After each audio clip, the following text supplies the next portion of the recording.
Archie, but you can call me Artemis or Arty. Moon being your lovely nickname, but I'm your homie. Hi.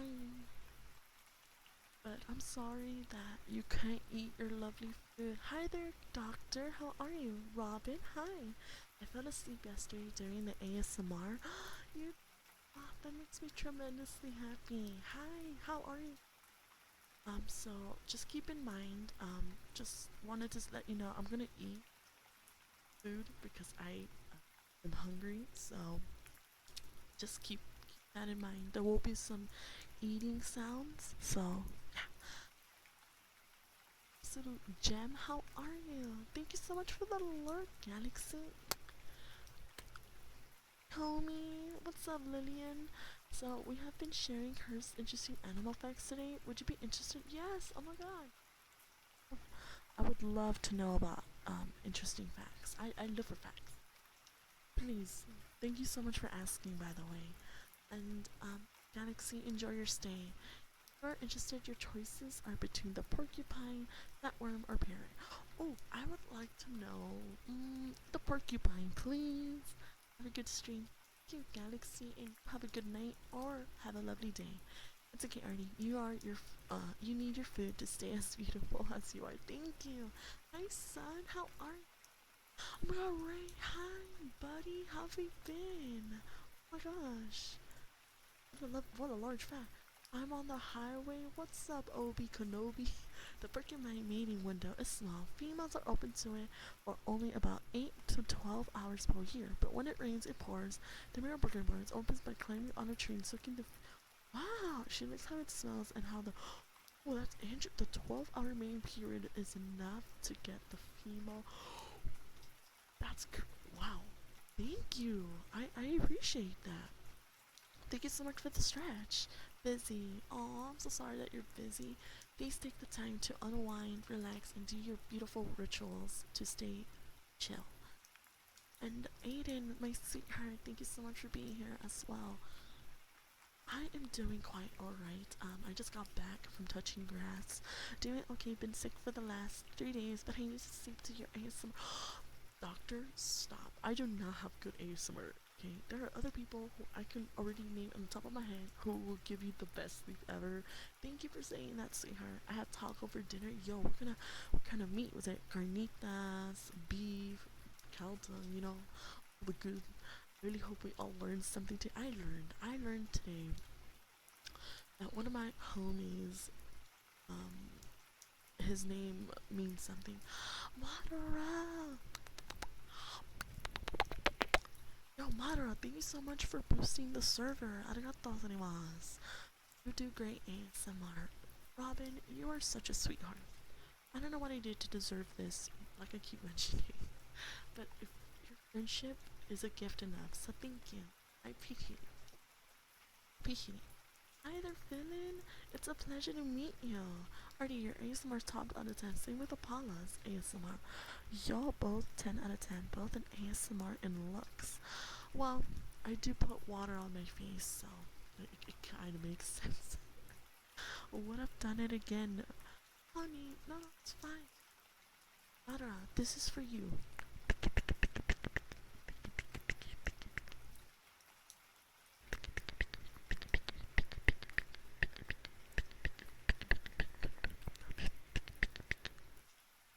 And I am quite alright. Thank you so much for asking, homie. How are you? Your day treating you? I hope it's doing so amazing. Thank you so much for being here. I freaking appreciate it. Oh, by the way, in case anyone's wondering, today's story is obviously Goosebumps related. It's not Goosebumps, but by the same author. It's by R.L. Stein. It's one of my favorite books of all time. I highly recommend it for your downtime. It's called Sunburned, and we're gonna read it. Are we gonna finish it? I don't know. We'll see. I'm waiting in life. Madara, you're always a winner in my eyes. I'm gonna make some tea. I need something hot and. Oh, what kind of tea? What kind of tea? Pause. I'm good. It's good to hear that you're good today. Thank you. Well, I started the day off thinking about you and what kind of book I wanted to read. Now I get to finally have a homie session. Hi there, Neku. Hi. I love your lovely emoji. It's a pleasure to meet you. Welcome, welcome. We're just gonna read a book called Sunburned by R.L. Stein. Absolutely one of my favorites, and the reason why I love R.L. Stein. It's one of the best. Of course, I'm biased. Feel free to feel like, oh no, I think this other author is better. Feel free to say.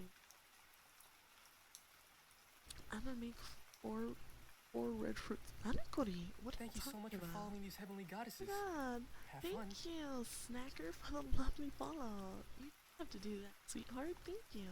But it's also tomorrow. But yeah, the reason I picked Mother. Okay, hi, my name is Artemis Magi, and I'm your moon goddess, Ash Demon, and I'm your homie VTuber. I hope I can be friends with you, and we can just vibe and chill. And yeah, that's pretty much it. Feel free to stick around, and it's a pleasure to meet you, Madara. ありがとうございます。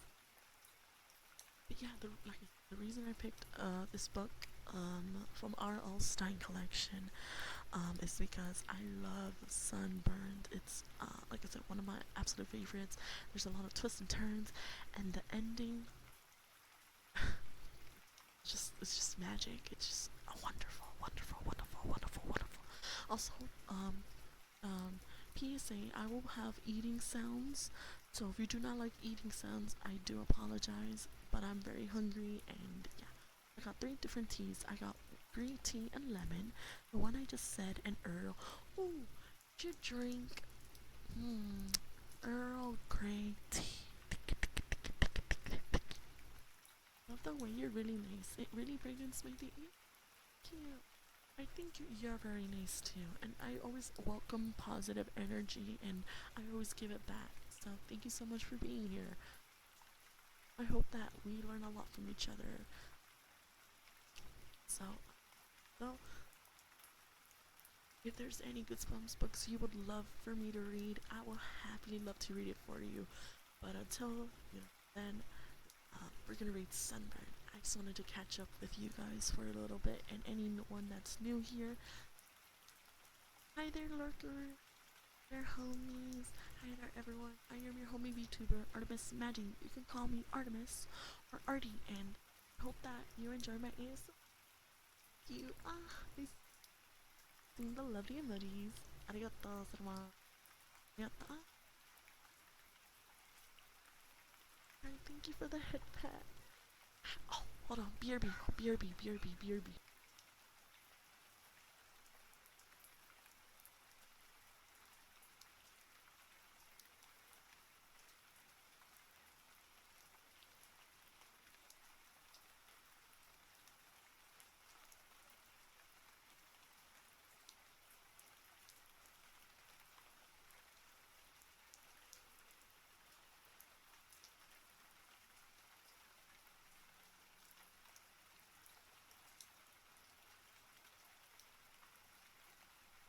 Okay, sorry about that, guys. I just warned my lovely sister that the food is here, so in case anyone's wondering, I'm gonna eat some pupusas. I don't know if you guys know what pupusas are. They're freaking amazing.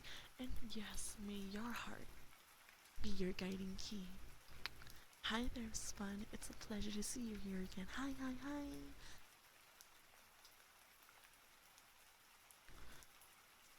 So, without further ado, welcome, Joy, and first starting with dun dun dun, dun chapter one, one, one, chapter one, one, one, one, one.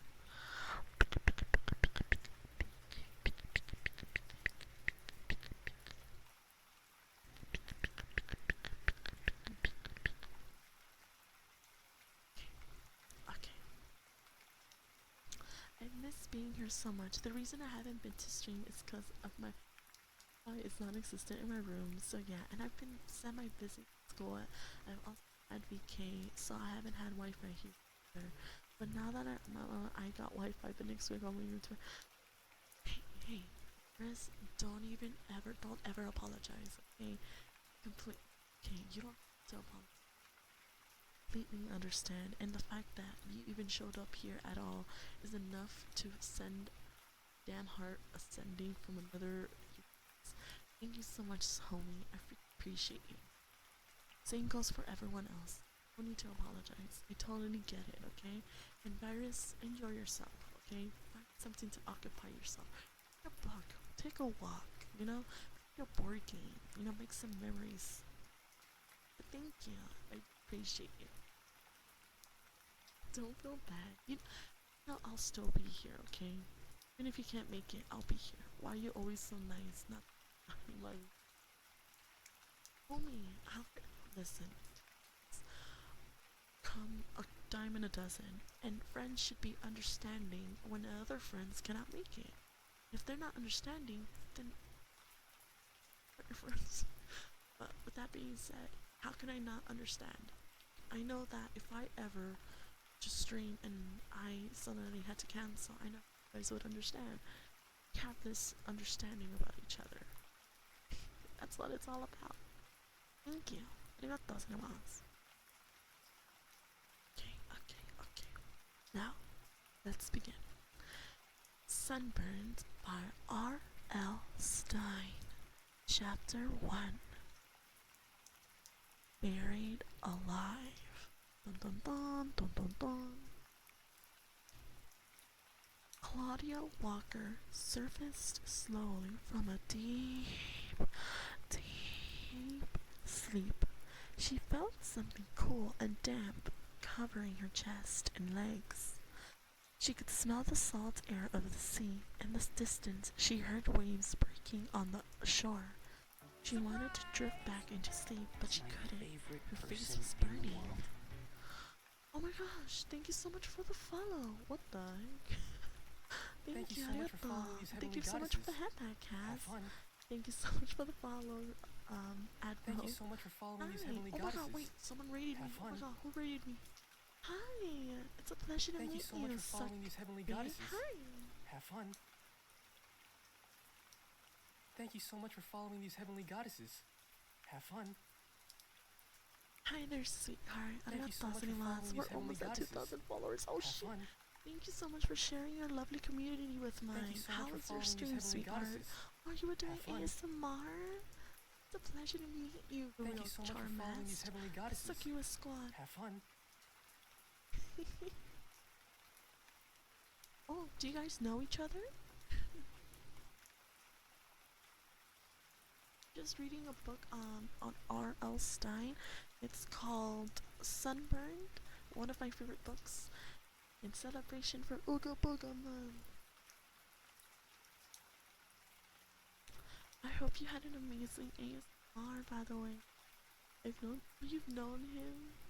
Damn, I just sent a pic in Discord and come back to this. Ah, nothing. A lovely person named May.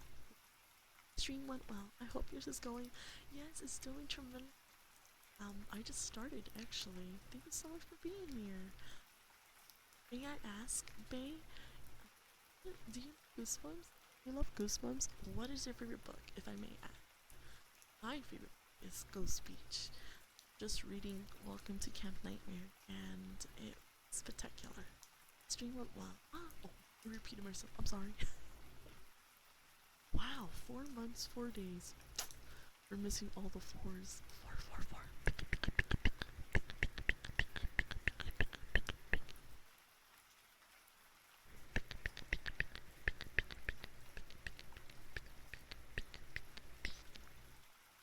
Oh, I've never Thank you so read much for any following of these them heavenly actually. goddesses. Really? Have fun. Thank you so much for the follow, Black Lagoon. It's a pleasure to meet Artemis. I hope you're having a lovely day ahead of you.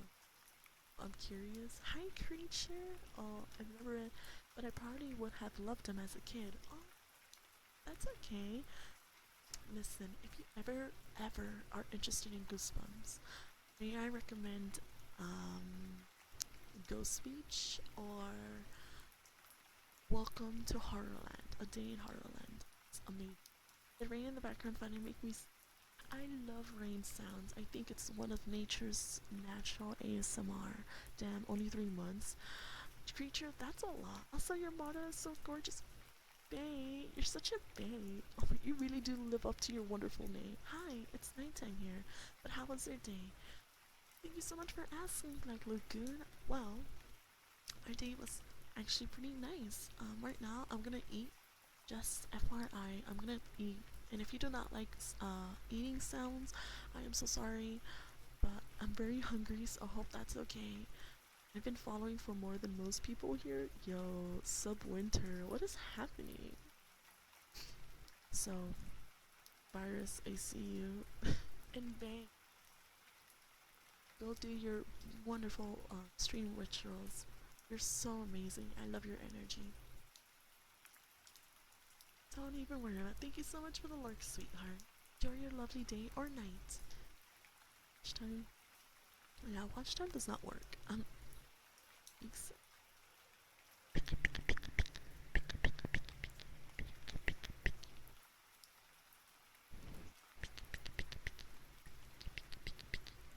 Thank you so much for following these heavenly goddesses. Have fun. Thank you for the head pat, Virus. Arigato. And thank you so much for the follow, Zen. It's a pleasure to meet you. My name is Artemis, and I hope to be your friend. I am your homie, vtuber. Amazing to see you guys interact the way you do. I've been following, well, like a makes me happy. Yeah, arigato gozaimasu. Arigato. Just wanted to quickly say, they're 10, my homie. You're such a cutie patootie with your peekaboo. Peekaboo. Peek. Hi there, Chaos. How are you, homie? I still remember how I got here. If I'm not mistaken, it was either Twitter or Twitch. Thank you Oh my so gosh, much for I'm pretty following sure it these was heavenly TikTok. goddesses. Have fun. Oh, let's go!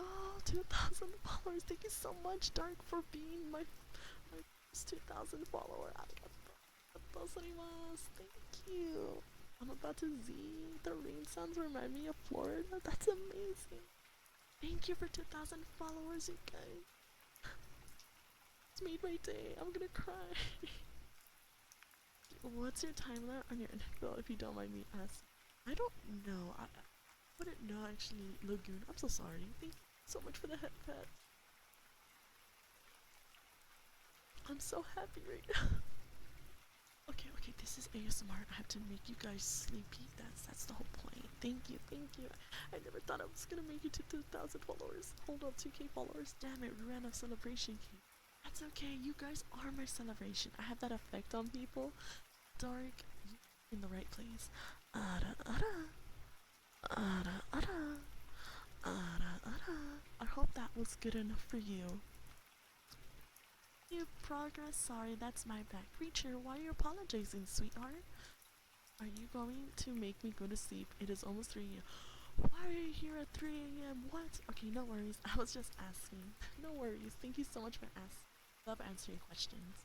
Rain reminds me of stuff, not necessarily good stuff. Listen, never replace virus the memories with good memories.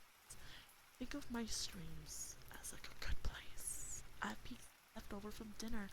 I would love pizza. 4 a.m. You guys are here for 4 a.m. I'm all the Thank you cake. so much It for just following looks these heavenly so goddesses. good. Have Creature, fun. I do not blame you because honestly, I would eat the cake too. And thank you so much for the follow, Dell. Arigatou gozaimasu. It's a pleasure to meet you. I am Artemis Magi. You can call me Artemis or Arty. And I hope you're having a lovely day or night. It's only 9:40. Yo, let's go. We're just vibing. Hi there, Dill. It's a Thank you pleasure so to meet much for following these heavenly you. goddesses. Thank you so much for the follow, Have fun. Kondo. Arigatou gozaimasu. I'm Artemis. I hope to be your friend. It'd be time for me. If at any point you guys want to sleep, please go to sleep, okay? I really don't mind. I did save you some Pepsi. Oh, thank you, creature.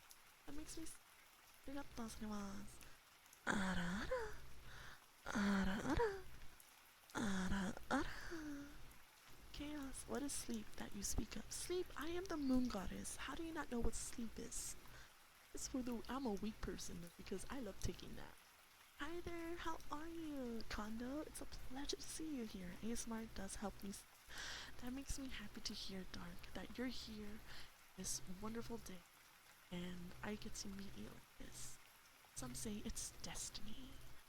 It's for the me no tired, me drink up tea. I What's your favorite tea, Virus? Could you do some kisses? Sure, I could. I'll try to do some kisses. If it's too loud, I apologize. Okay, you ready?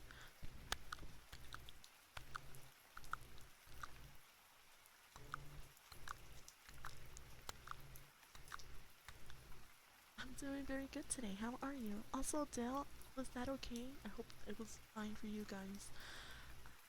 Doing quite alright. Thanks so much for asking. I enjoy a nice hot cup of tea from time. Oh, what's your favorite tea? I My favorite tea is brisk. I know. Listen, I have brisk tea on as tea. Okay. Thank you, Dale. How's the webcam? Speaking of that chaos, I have it installed. Shh, shh, shh, shh, shh, shh. It's a secret chaos. Shh, shh, shh, shh. It's okay. It's okay. My fave tea is the one my bells when people spill the tea. Virus honestly say, let's go. I just took a to deal with a headache. I'm so sorry to hear that, Tin. I hope you took some medicine. Thank you so much for showing up here, though. Appreciate it, homie. My favorite trigger is kisses. It's so relaxing, relaxing, relaxing. My favorite trigger is ear cleaning and talking. Soft spoken, like in a different language. I don't know why, but like it knocks me out so quick. The headache is retreating now, so I should be okay until tomorrow. Oh, that's wonderful news. Do you play games? Thank you so much for asking, Logan. Actually, sometimes I do play games. However, I play Hearts. I'm a massive fan of Kingdom Hearts. The best game ever. I sometimes play games do I play. I don't. My favorite has tea is a good chai, but I also have Chinese tea set if I want. Oh, let's see. I like that. Scratching sounds? No, soft spoken. I like scratching sounds. I'm a sucker for company words like Am I doing it right, Dark? One of my friends is French and was I love that. I love that. My favorite trigger is the one virus. No. Be a menace to society. This is um this is my favorite right here.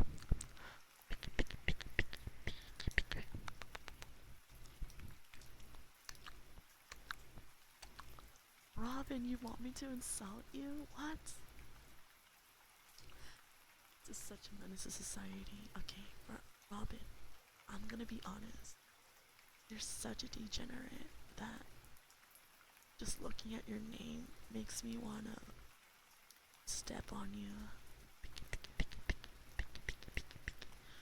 Baka, you honestly think you're worth anything? People like you bathe in the river and use pine cones as money. Okay, I'm done. I'm done. I'm done. You guys are so funny. Okay. So, yeah, oh my gosh, you guys are so... Can I be honest? You guys are so entertaining. Can I just say that real quick? And for those of you that are lurking, thank you so much for being here. Mm, mm, mm. I appreciate you. Is that a lunar lady? Hi! It's a pleasure to meet to see you again, Nightmare. Today. Steal my crown? Spun, why are you stealing my crown? It's my crown. Baka, baka, baka.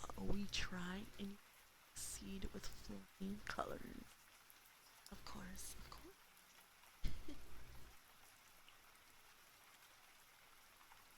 You want ear cupping? Ara, ara, ara, ara, ara, ara, ara, ara.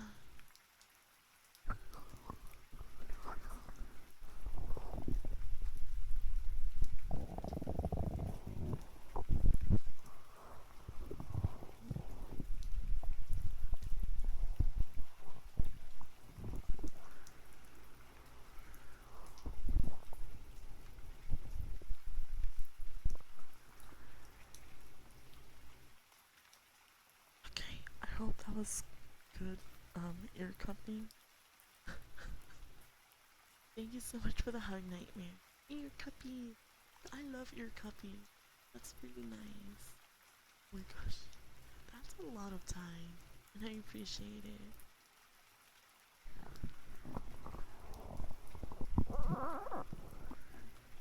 I've been following longer. And thank you so much for the stretch, Dark. I appreciate it. Oh my gosh, Robin, thank you for the headband. Yeah, yeah. Meow, meow, meow, meow. Dan wants me to compliment you. Thank you Thank you so so much much for for the follow, following these Dave. heavenly goddesses. A pleasure to meet you. Have My fun. name is Artemis Magi. You can call me Artemis or Arty. I'm the moon goddess Snatch Demon. And 10, you are an absolute delight. You're like a sweet treat that I can never get enough of. Thank you so much for existing, my homie. You did impress a button. Tiny bit tired. I'd prefer listening to you. Arigato. Arigato, gozaimasu. Oh, I don't know. Some of you guys. I'm gonna close my eyes. Good night and dreams, Dark. So much for here and working. If you do choose to. Arigato gozaimasu.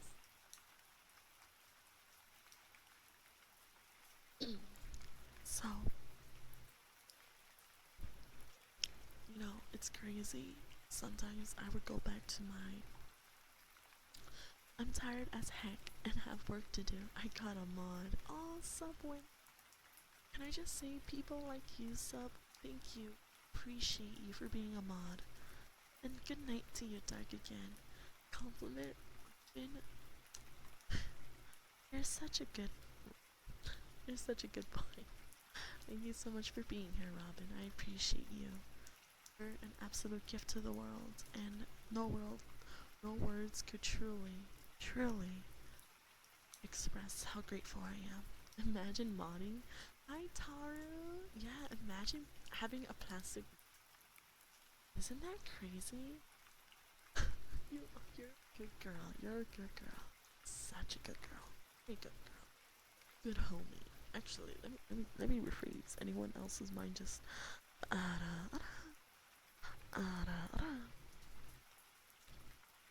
modding is such a huge responsibility. One that I freaking am thankful for. I appreciate you for modding. Is that the homie Artemis? Oh my god, is that crowd my homie in my channel? Arigato. Yo, anyone play Overwatch? If you don't want to play, you as in everyone here. Either Dale, modding makes me. Aw, that's okay. Tara likes to affectionately bully me sometimes.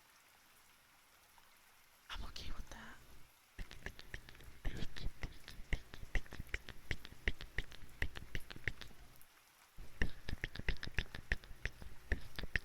Thank you so much for the hydrate. Arigato.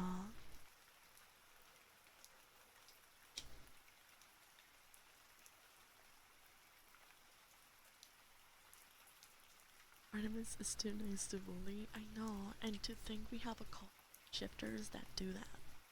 Why you bully me?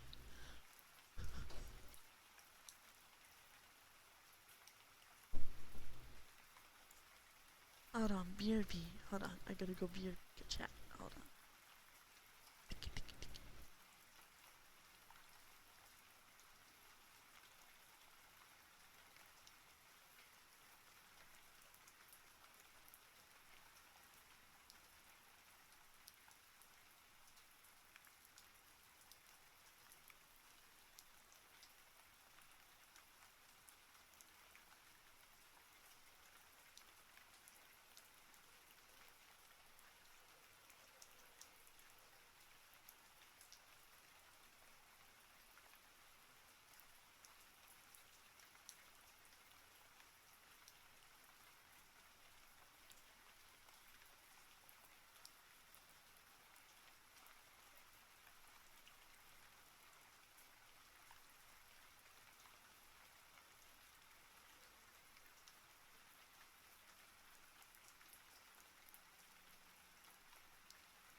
pupusas. Let's go.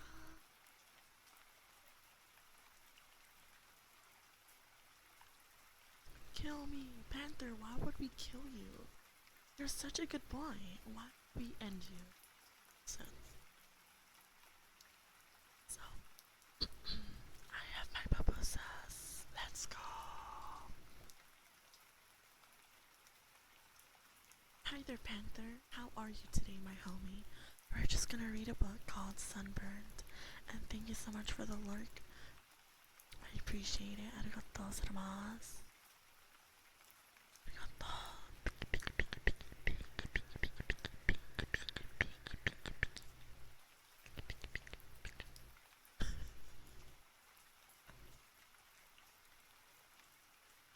Get right.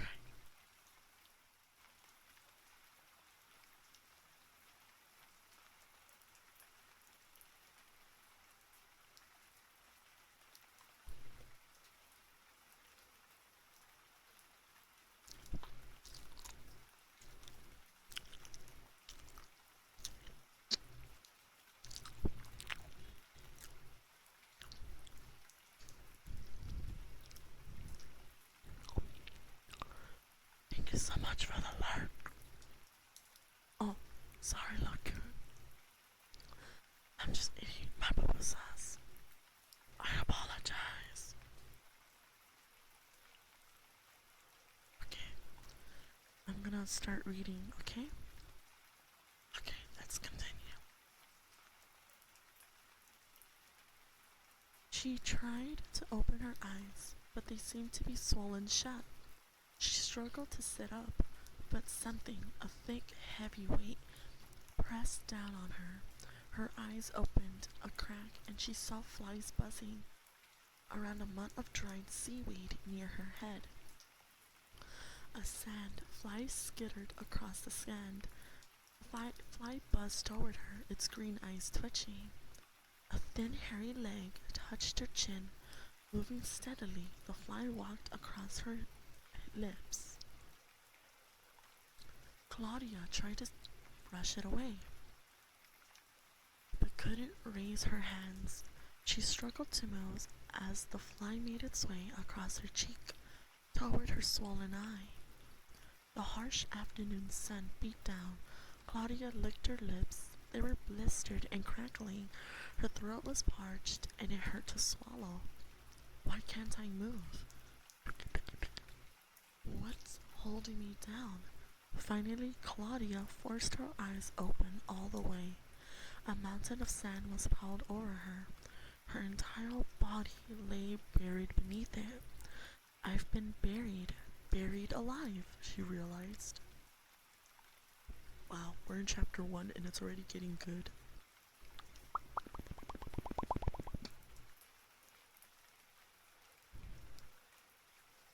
Hi there, microwave. It's fine, I just want to make sure I'm not going any more crazy than I am. That's okay. Sounds like I'm tasting amazing. Whatever. Oh, we're reading Sunburned by R.L. Stein. Sunburned. We're all going crazy.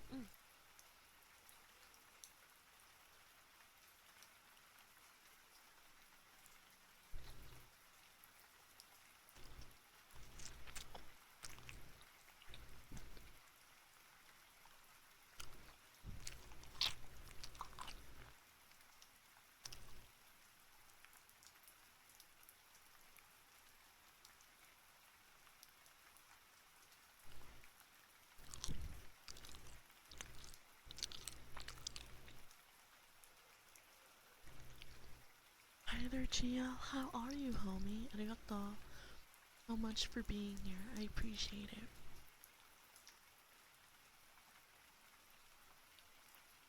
She realized a tumor of panic raising in her chest.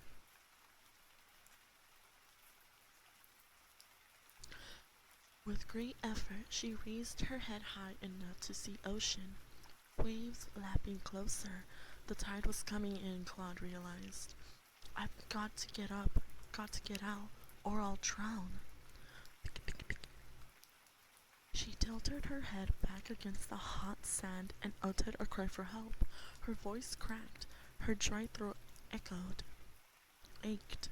There was no reply. Is anyone here? Claude screamed. Can anyone help me? A gull winged high overhead, its cries mocking her. The cruel sun blazed down on her. Claude struggled to pull even one arm free, but the heat had drained her strength. How long have I been sleeping here?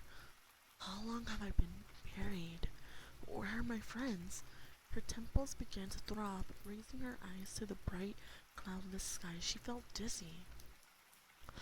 She struggled to lift her arms and legs from under the weight of the sand, but it was no use. Oh, my friend. Hi there, Golden. It's a pleasure to see you here, and thank you, Tara, for the updated. Meow, meow, meow.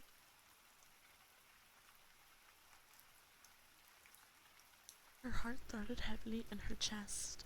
Sweat poured down her forehead. She called out again. No answer. Only the crash of the waves and the shrill cries of the gulls overhead. Can't anybody hear me? She knew that if her friends had returned to the house, they'd never hear her. Craning her neck, she could see the steep wooden stairway leading up to the house, up the face of the 60-foot cliff. The house itself had thick stone walls, like those of a castle. No one would hear her up there. No one would come, but she screamed anyway. Chapter 2. Chapter 2. The Shadow of Death. Death. Death. Meow. Meow.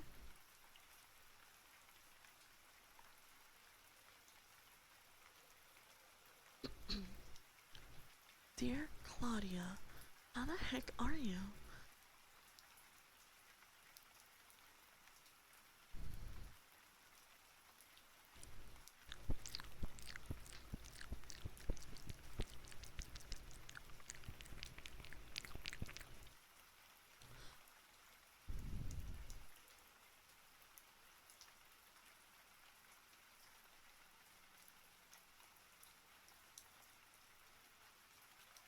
I know this is short notice, but I'm inviting you to the first annual reunion of Bunk 12 from Camp Full Moon. That's interesting. We just read a book on Goosebumps called Camp Nightmare, but the original name was Camp Loon. Anyway, no relation truly.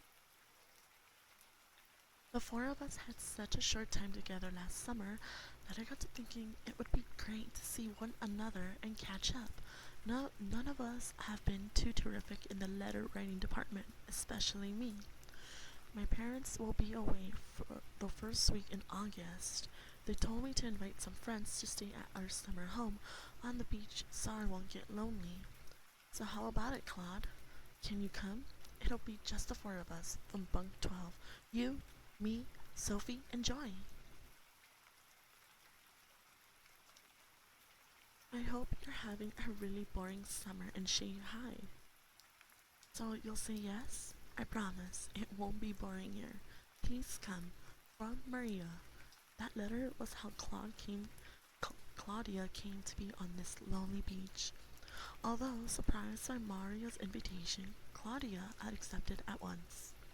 She'd been having a dreadful summer. She had broken up with Steve, her boyfriend of 2 years. After a silly argument on the 4th of July, a week later she lost her summer waitressing job when the restaurant had closed. It'll be great to see the girls again, Claudia thought as she stood on her porch on Fear Street, reading and rereading Maria's invitation. They had spent 3 weeks together the previous summer and had become such good friends. They'd shared so many good times, so many laughs. Till the accident. Dot dot dot. Dot dot dot. Dot dot dot dot dot. Still gripping the invitation tightly in her hand, Claudia rushed into the house, told her mother about it, and hurried up to her room to call Maria. I'm dying to see you, she exclaimed. And your summer house, I remember you describing it as a real mansion. It's a quaint little shack, Maria joked. I think you'll find it comfortable. 2 weeks later, Claudia was on the train to Summer Haven. She had bought a book to read on the long trip, but instead, she just stared out the window, thinking about Maria and the other girls from their brief time together at camp. 4.5 hours later, Claudia stepped onto the wooden platform at Summer Haven, squinted into the bright sunlight, and saw Joy and Sophie parked next to a small pile of suitcases. Joy carried one sleek designer bag. Sophie had four mismatched pieces, each one bulging. Claudia had to laugh. It was so much like camp. When Sophie had arrived with 2 trucks full of clothes and an entire duffel bag of cosmetics, she had explained that she could never decide what to pack, what not to pack. As Claudia waved and started toward them, a sleek silver Mercedes glided up to the station. Maria leaped out from the driver's seat, leaving the door open, and ran to hug Joy and Sophie. From across the long platform, Claudia admired Maria's new look. She seemed taller and even more slender. Her strawberry blonde hair had grown long, and she looked very preppy in a turquoise designer top over white tennis shorts. Joy was as exotic looking as ever.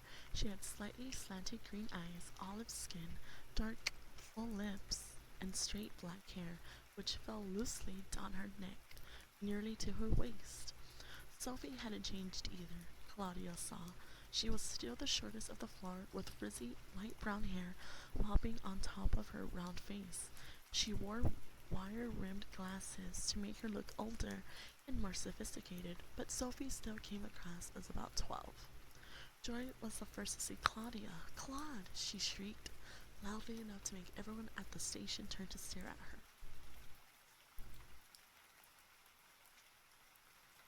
Stream when I Hi there, Cammy. Hi. And hi there, Demon. It's good to see you again. A full moon. It's a pleasure to see you again, too. Hi. Hi, Ruby. How are you? Thank you so much for being. I'm so glad you guys are just reading a book called Sunburn by Al Stein. And we're just barely beginning. The stream will end when, I'm not sure. I'm hoping in 2 hours or so. That's okay, Cammy. Hi there, Vicky. How are you today? And Demon, how are you today? Oh my god, what is... Sarah, hi! How are you, my wifey goddess? Listen, I'm your homie wifey goddess. Shouldn't I say that about you? But yeah, Cammy. I wish you good luck on your lovely stream if you are streaming. Also, I'll be munching on pupusas because I'm very hungry, so I hope you don't mind.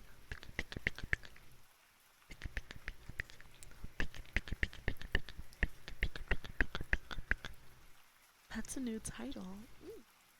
It is a new title.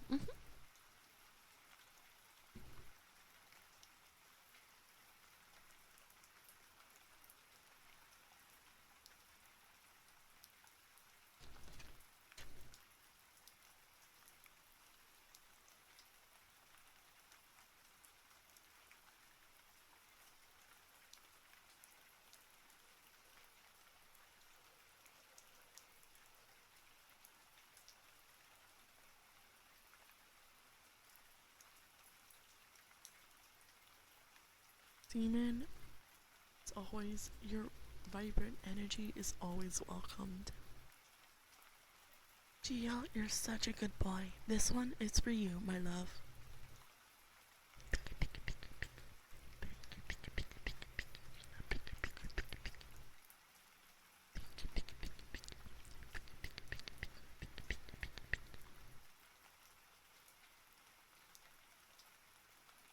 Chaos, are you saying that you're my dog?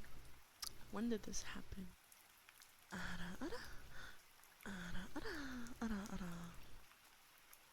I am Big Ippy, so I'm here to see to wifey voice. Oh my gosh, thank you for being here. And Demon, did you hear my answer?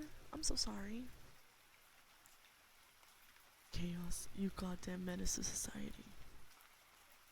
And Demon, I just wanted to say that you're an absolute gift and I'm so glad you're here. Thank you so much for the hydrate. And Chaos, I love your energy. And Gia, good boy, good boy. Why bonk me? You're the one who howled at my attention, okay? Ah-da-da, ah-da-da.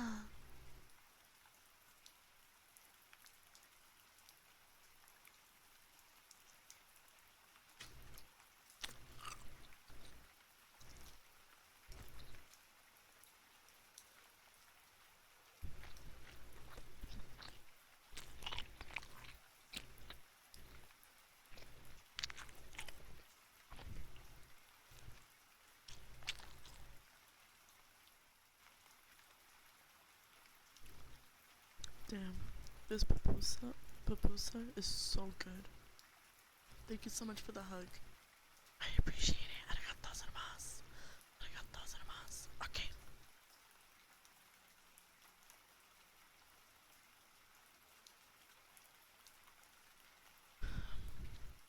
Before Claudia could reply, Joy had run up and thrown her arms around her. She was hugging her as if they were long-lost sisters. Sophie approached and gave Claudia a short hug. Her greeting was polite and cool, and somehow more honest. Maria gave Claude a quick hug and said, "Let's go, I'm not allowed to park here." A few seconds later, they were rolling through the small beach town of Summer Haven, leaning back against buttery soft leather seats and staring out from the air-conditioned coolness of the Mercedes. Maria drove past the boardwalk and tiny beach shops selling surfing and fishing gear, then past blocks of summer bungalows. The bungalows gave way to larger houses, and then to no houses at all. "Maria," Sophie said, "I thought your family lived in Summer Haven." "No," Maria replied, her eyes on the narrow road. "The house is out on the point, about 15 miles from town. We just use the Summer Haven post office." The road curved through high grass-covered sand dunes. Beyond the dunes, Claudia could hear the steady, soft roar of the ocean. "This part of the beach is all protected land," Maria explained. "It's a bird sanctuary." Sanctuary, sanctuary, sanctuary, sanctuary, sanctuary.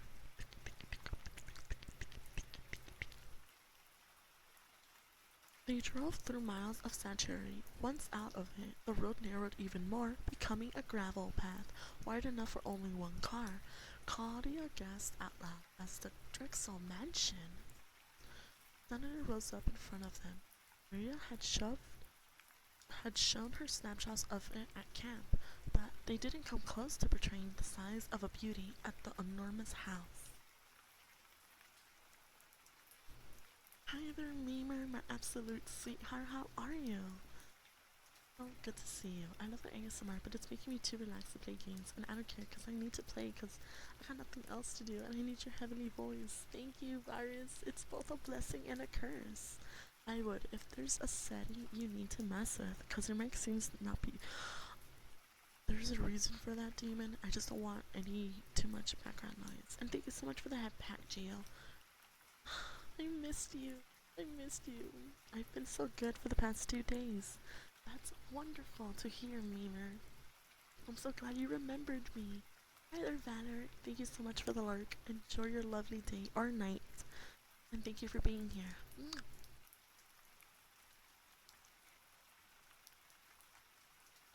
You're such a sweetheart. Maria opened a metal gate and pulled the car through a space in the tall, perfectly trimmed hedge that bordered the property. It had been planted to disguise the metal fencing. The gray stone house was completely visible now, set back on a wide, manicured lawn like a fairy tale castle. The driveway led around to the side of the house. Claudia could see a conservatory with a stained glass dome, and back a wide terrace led to a tennis courts. A colorful gazebo, gardens, an enormous swimming pool, and several smaller buildings. Maria ticked them off carelessly. Oh, that's the boathouse, and that's the equipment shed. A cabana, in case you don't want to change in the house. The gardener's shed, wood shed, that larger building behind the house is the guest house. Hey, Maria, do you have a map? Joy joked. It'll take me all week to figure out how not to get lost. Don't worry, Maria replied, pulling the car into the four-car garage. We'll stick together. I'm so glad you all came. I won't let you out of my sight. We'll stick together. That sounded ominous. Like very spooky, spooky, spooky, spooky, spooky. I'm asleep. Good night, Arty. Good night, Chaos. Thank you so much for being here, sweetheart. And I hope you're able to see through my crusty voice. Gia, you're such a good boy. Who's such a good boy? You're a good boy. That's fair, but you still cut out sort of frequently. Okay, let me see.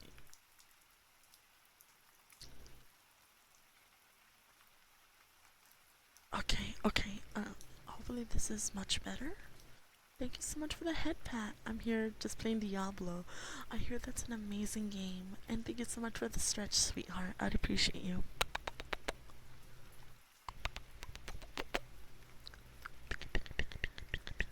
Good night. Thank you so much for being here as well. Have a good night, sweet dreams, and I hope to see you again soon. You should try it.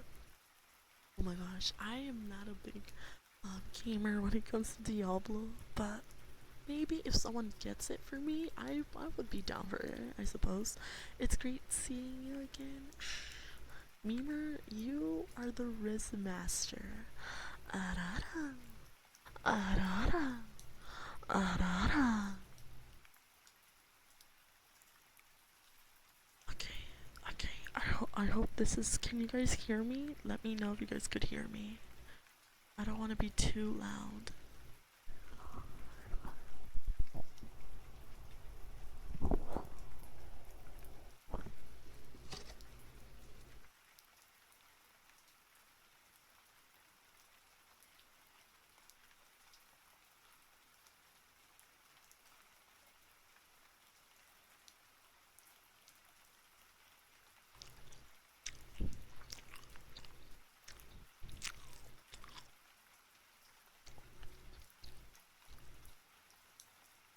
Thank you guys. I appreciate it.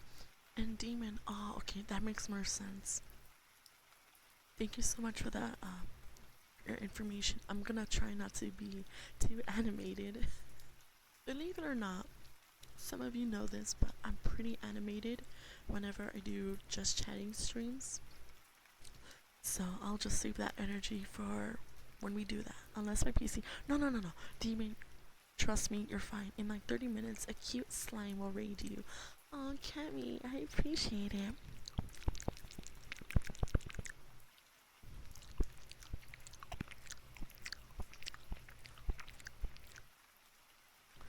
That was just for you, Gio. You're such a good homie. And Cammy, you take your lovely time, okay? Thank you so much, Full Moon, for the lovely arara, arara, arara, arara. I hope that was good enough for you. I'll redo it if you want me to.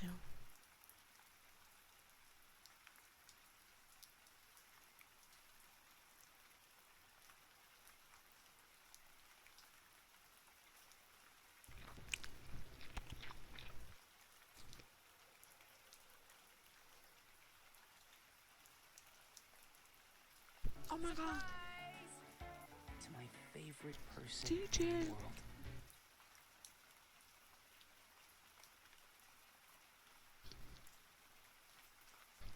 Hi there, DJ. Hi there, sweetheart. Thank you so much for the raid. Oh my gosh.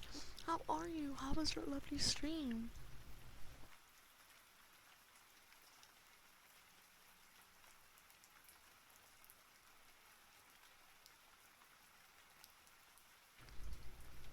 I apologize. You caught me as I'm eating. And thank you so much for the following lovely these heavenly follow. goddesses.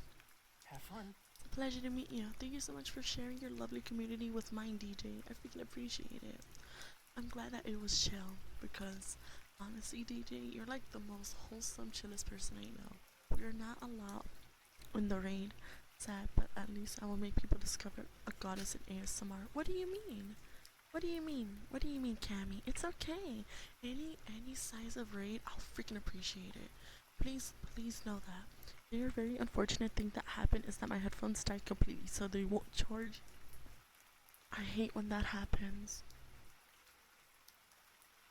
I'm so sorry to hear that.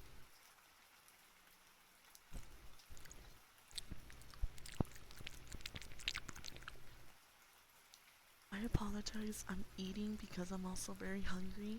And DJ, by the way, please make sure you pamper yourself after stream, okay? Do your lovely rituals. And I just want you to know, DJ, you are freaking amazing. Yes, I love Pepsi. I wish Pepsi would sponsor me, low key. That'd be iconic. Pepsi, hello.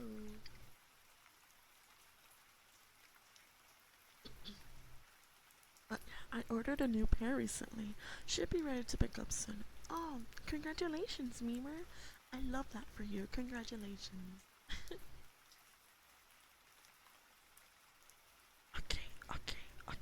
Okay. We're reading Sunburned by R.L. Stein, okay? Arty with the Pepsi costume. I mean, if I get a Pepsi sponsorship, I will wear a Pepsi costume.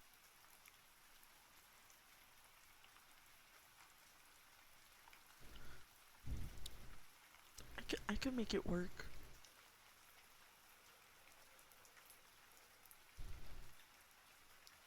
Maria opened a metal gate and pulled the car through a space in the tall, perfectly trimmed hedge that bordered the property and had been planted to disguise the metal fencing. The gray stone house was completely visible now, set back on a wide, manicured lawn like a fairy tale castle. Wait, I think I already read this. I apologize. Okay, hold on. Chat. Okay. Okay, Claudia closed her eyes. Her throat ached. Her face was burning. The back of her neck itched, but she couldn't scratch it. Water rolled over the sand, making it suddenly heavier on her chest. The waves are getting closer. I'm going to drown, Claudia realized. She opened her eyes to find herself in shadow, the shadow of death.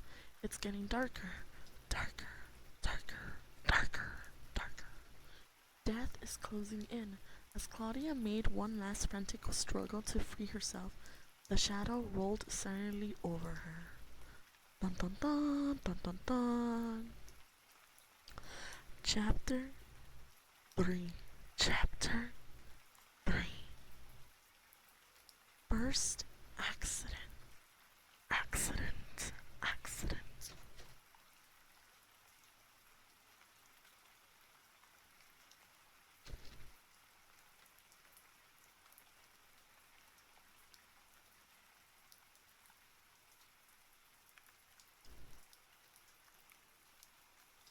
Welcome back. Welcome back, villain.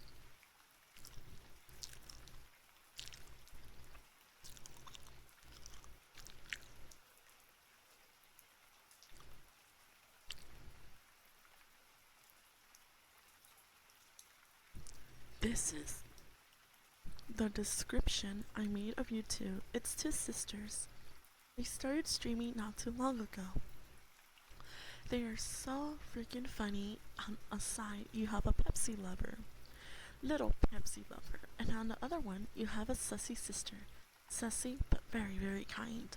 Today, I think it's Artemis, the one streaming. Yes, it is I, Artemis. Thank you so much for being back, Barks.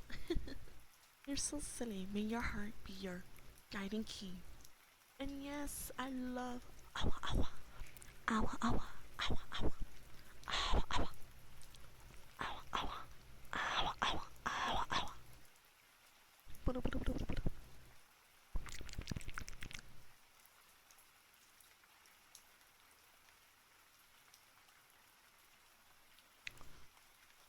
It took Claudia a long while to realize that the shadow was that of a guy standing over her. She saw his bare legs first, dripping with water, sand. clinging to his ankles.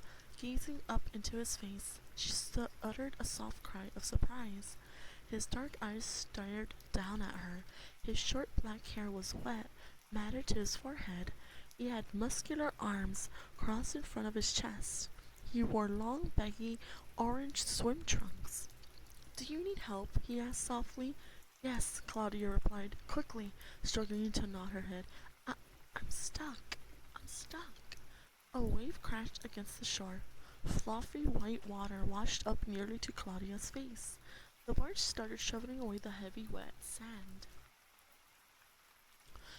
with both hands. "Can you move? Are you hurt?" he asked. "I was walking back from a swim. I heard you scream. Are you all alone?" He gazed up and down the beach. Claudia struggled to answer him, but her parched throat closed up. She nodded. He scooped away most of the sand, working quickly, his dark, handsome face set with concentration. He took her hand and tugged it. "Can you stand up?" I, I think so," Claudia stammered. I'm a little dizzy, though." "You've got a bad burn," the boy told her, frowning. "I fell asleep, I guess," Claudia said shakily, allowing him to pull her to her feet. "My friends left me. Thank you so I much don't for know where following they these went. heavenly goddesses. She stood fun. unsteadily, holding on to his hands, and squinted against the sun. The sand was dazzling white in the bright daylight, nearly as white as the Drexen's newly painted dock down the beach. "If you hadn't come by," her voice trailed off. She shook her head, trying to shake some of the wet sand from her straight auburn hair. "Even my hair hurts," she exclaimed. The damp, sticky sand clung to her skin. Her entire body was covered. She itched all over. She tried brushing it off with her legs. "I've got to take a shower," she groaned. "Are you staying up there at the Drexels?" He pointed up the side of the cliff. "Yeah," Claudia nodded. "I'll help you," he said quietly. "Put your arms around my shoulders." Gosh. Thank you so much for the follow. David, thank you so much for the follow. Arigatou gozaimasu. And Philin, are you my pet too? Are you my homie pet? Arigato. Muchas gracias. Arara. Arara.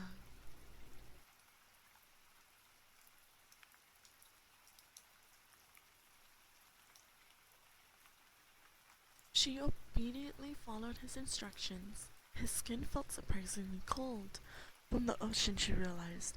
She leaned heavily against him. He was so cold against her burning skin. He's really great looking, Claudia couldn't help but think. And really strong. She loved his dark eyes. "I'm Claudia," she told him. "Claudia Walker. I'm visiting Maria Drex." Her arm around his shoulders, she allowed him to lead her to the steps that led up to the cliff to the Drexel's estate. She waited for him to tell her his name. "You'd better get something on that sunburn right away," he said. He held onto her waist, helping her up the narrow wooden steps. "What's your name?" she asked. He hesitated. "Daniel," he answered finally. "Do you live nearby?" Claudia asked. "Not really," he told her, a strange smile on his face. Arara. This Daniel person is very mysterious.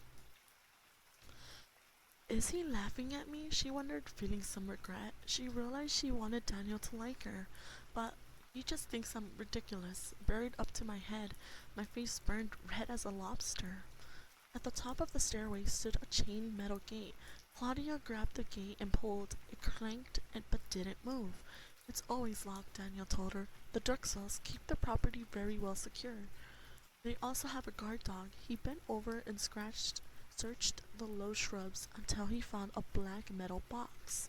He pulled the lid up to reveal an electronic keypad. Claudia watched him tap out a number code on the keypad. The gate clicked, then swung open. "How do you know the code?" she asked, stepping unsteadily onto the grass. He flashed her a mysterious grin. "I know a lot of things."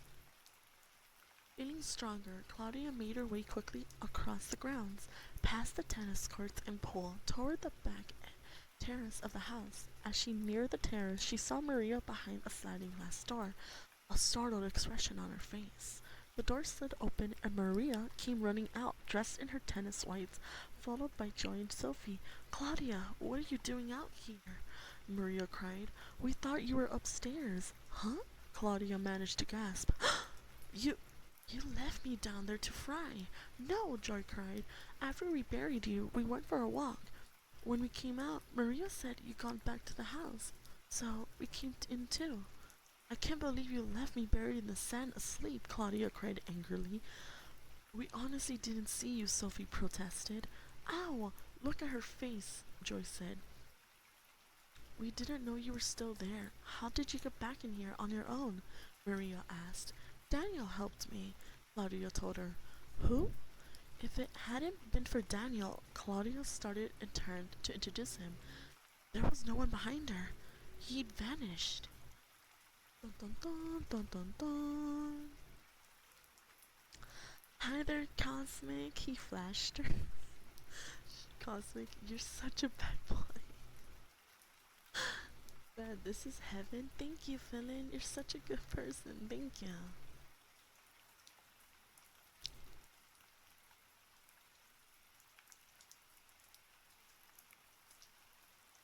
Claudia's being left in the sun was the first accident of the week. The next accident wouldn't occur until the following morning. It would take the girls even longer than that to realize that something strange was going on at the mansion. Now, all Claudia could think of was treating her badly burned face. She showered and changed into a loose-fitting blue and yellow sundress. Maria appeared in Claudia's room with a bottle of aloe lotion and a jar of soothing skin cream.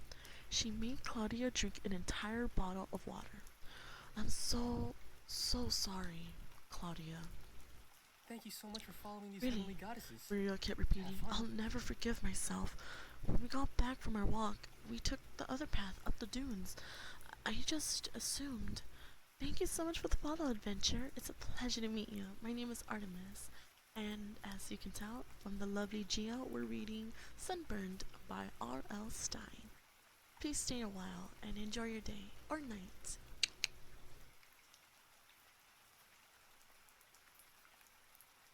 "I don't even remember falling asleep," Claudia said, frowning unhappily.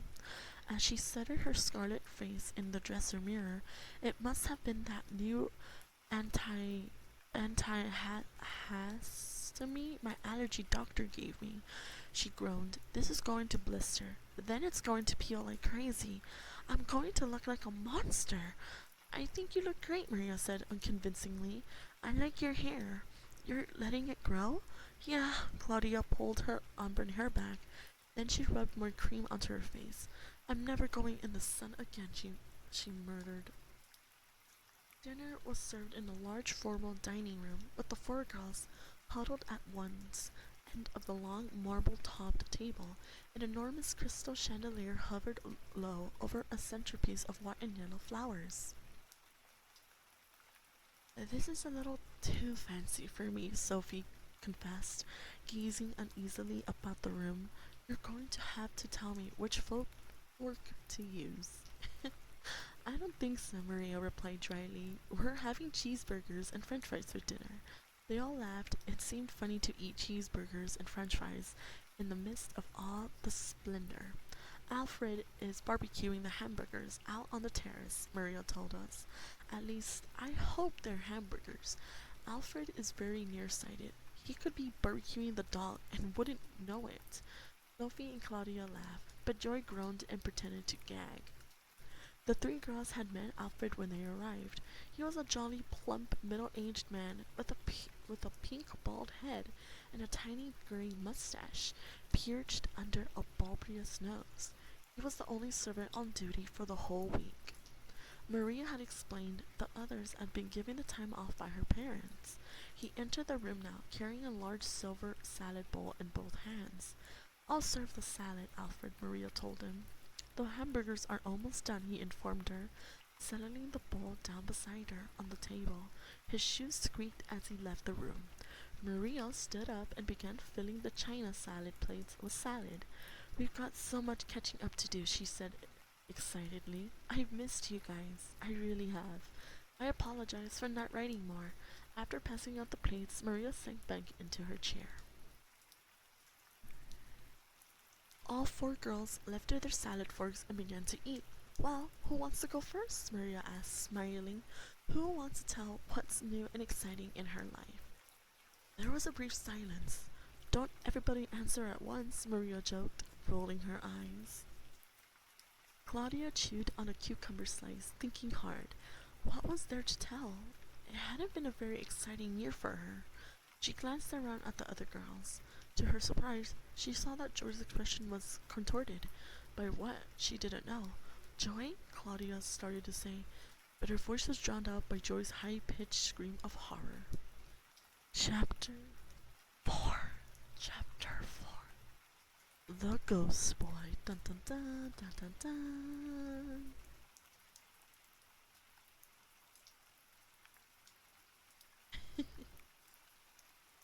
So silly. That makes me super happy.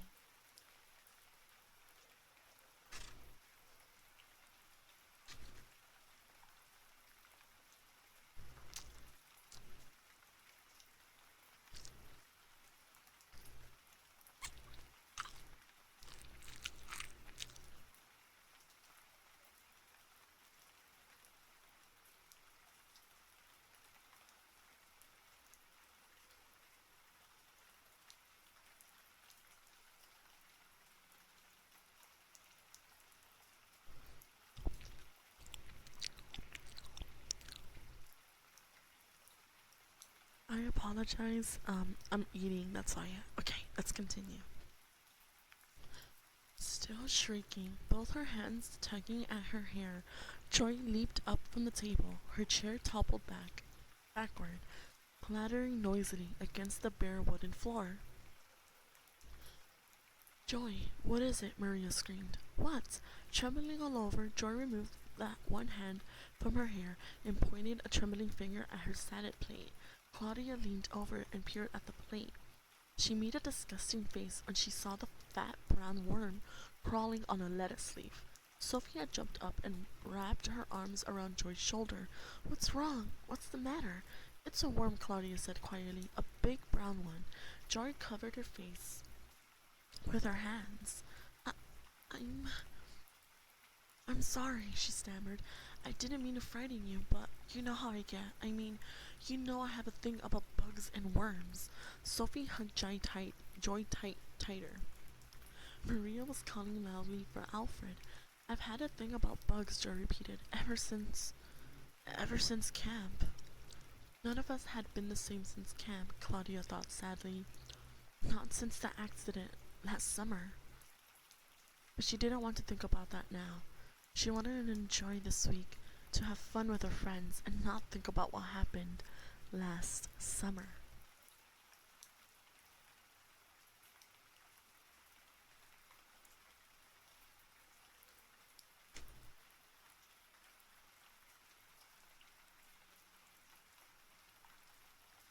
Welcome back, creature. Thank you so much for returning my lovely jacket. Arigatou gozaimasu. You want to share some pupusas? I have pupusas.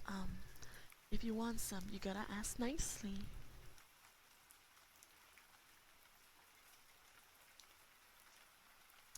Naughty, naughty. You're such a bad boy, Cosmic. How freaking dare you? Okay.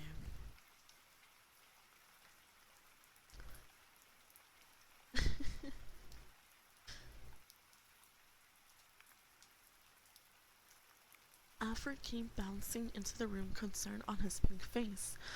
"Is there a problem, miss?" "Joy found a worm in her salad," Marie replied, pointing.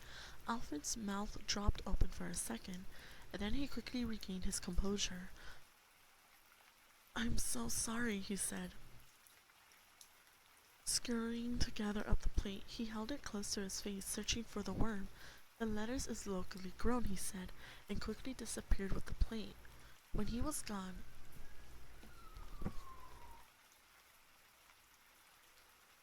I'm so sorry. Yes, it's pupusas, pupusas, pupusas.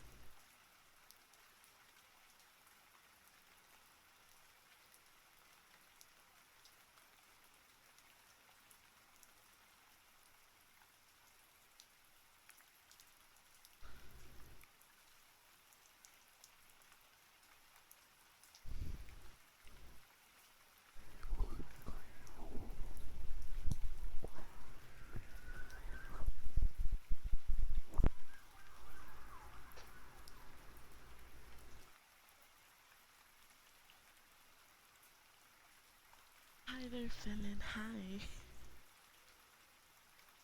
I hope this is a good ASMR for you guys.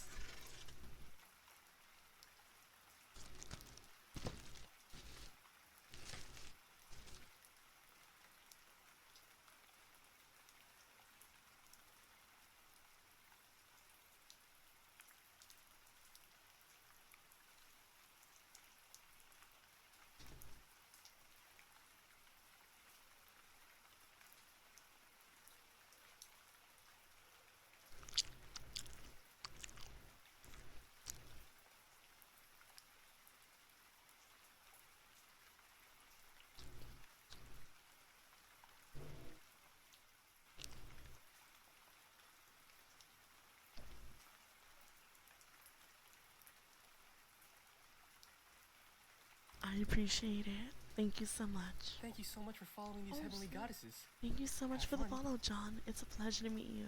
Please enjoy your stay and have a lovely day or night ahead of you, sweetheart.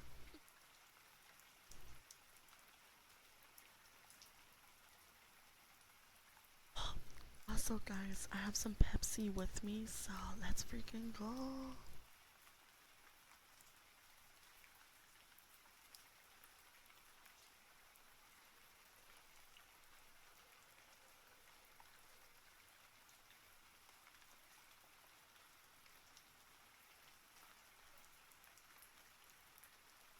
Okay, let's continue now, shall we?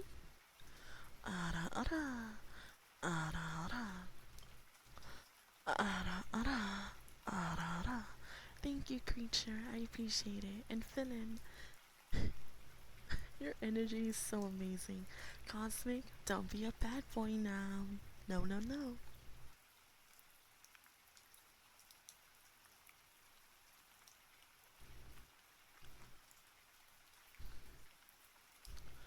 I guess the worm was locally grown too, Claudio joked.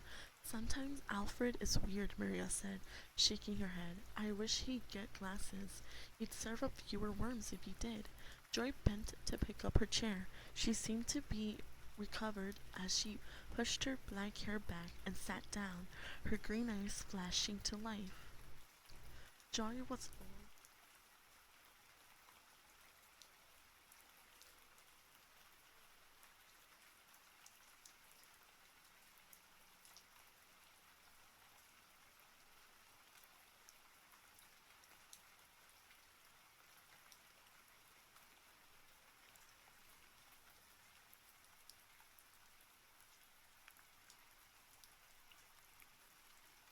Thank you to your lovely cat for purring. I deeply appreciate it. Mm.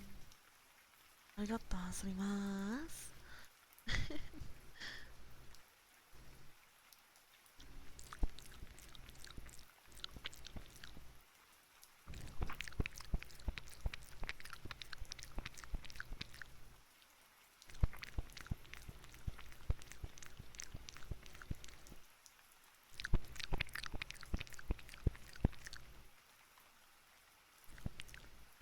It's a pleasure to meet you, Villain's cat. I love cats and dogs. They're so cute.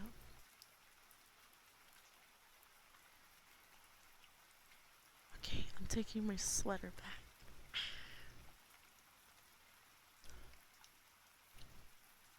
Joy was always the most emotional, the most dramatic of the group.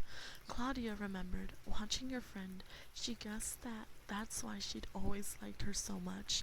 Joy was so completely different from her. Claudia was so calm, so in control all the time. I never show my true feelings, she thought. Lost in her thoughts, Claudia realized with a start that Maria had asked her a question. I'm sorry, what did you say? I asked you about that boy, Maria repeated. You said something about a boy digging you out of the sand? Yeah, tell us about him, Sophie said eagerly, pushing her glasses up to her nose. Are there boys around here? Alfred returned, carrying an enormous silver tray stacked high with hot cheeseburgers. He returned in a moment with a bowl of french fries and a tray of condiments for the cheeseburgers. The girls helped themselves before Claudia answered Maria's question. He said his name was Daniel. He had been for a swim and then he saw me buried there. Been for a swim? On our beach? Maria cried, narrowing her eyes. What did he look like? Not bad, Claudia replied. Tall, very good looking, actually, with black hair. A great bod, like he worked out. And he said his name was Daniel, Maria demanded. Claudia nodded.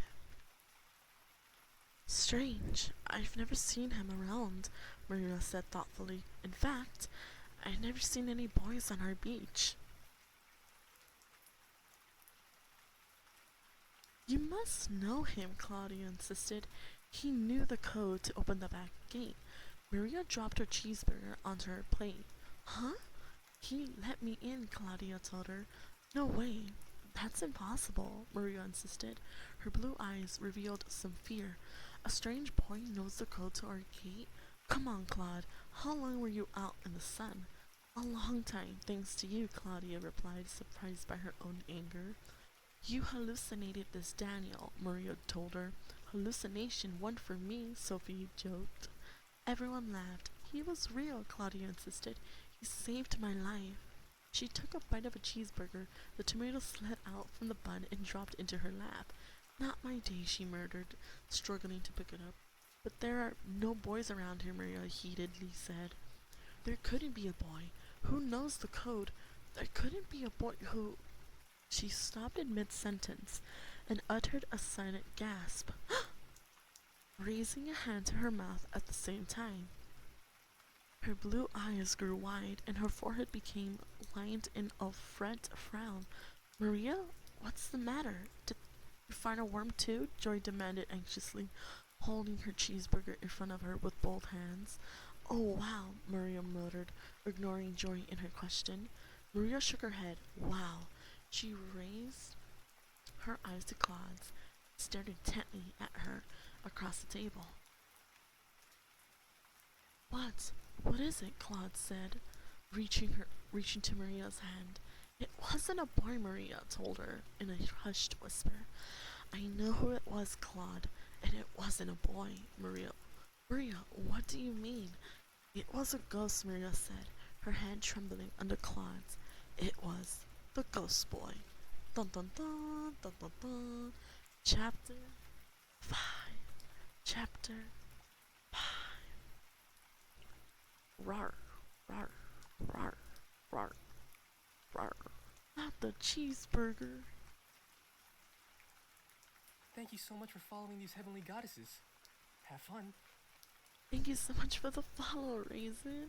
Hopefully I'm saying your lovely name right. It's a pleasure to meet you. Enjoy your lovely stay here today.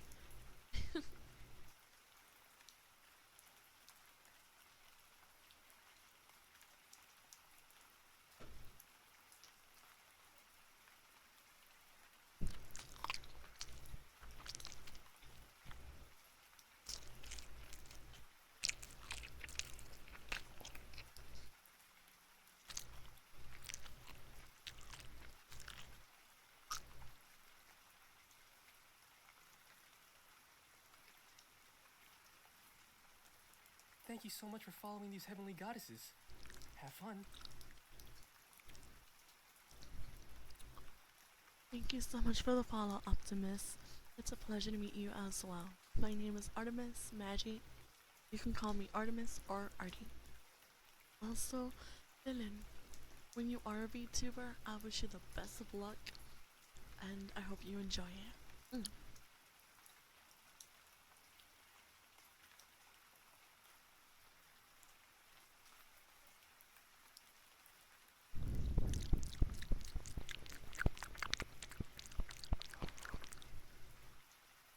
Hold on, give me a minute. I need to hydrate.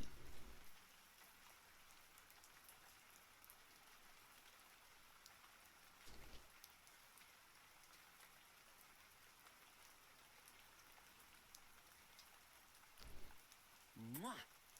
Thank you. I'm so happy today. I'm so lucky to have met you. Thank you so much for the 10 bits. Arigato, Gia. Such a good boy. I just realized I lost my 69 subs. It's okay, creature. Don't even worry about it. Who would have thought this cryonic mommy would someday do legit godlike ASMR? Arara. Arara. Cosmic. You're such a sweetheart. Thank you.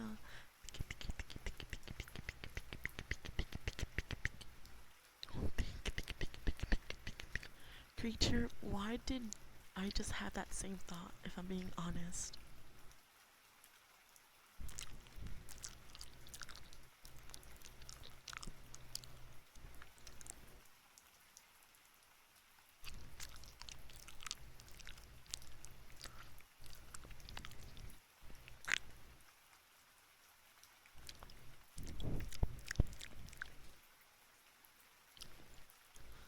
Cosmic.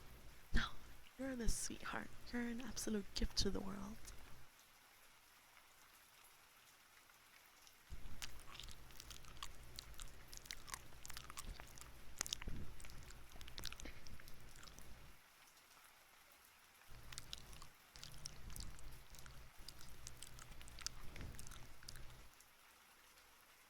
What sound? Gio, what are you talking about? Why not send 96 and type everything backwards? What are you talking about? Thank you for saying that.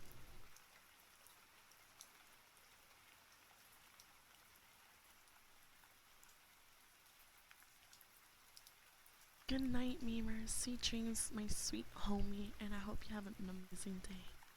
Also, the sound alerts are all disabled, so good luck with that, Gio. Hi, my name is Artemis Naji, and you are Nick, and I'm your homie VTuber, Moon Goddess slash Demon. It's a pleasure to meet you. Hello there, Headless. Thank you so much for stopping by. How's your work, homie? We're all sweethearts. Cosmic is such a charisma. Nani kori? I have no idea what you guys are saying, but okay.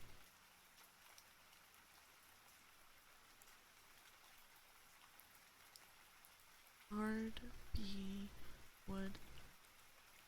You got an only day off? I hope you enjoy it to the fullest of your that you can.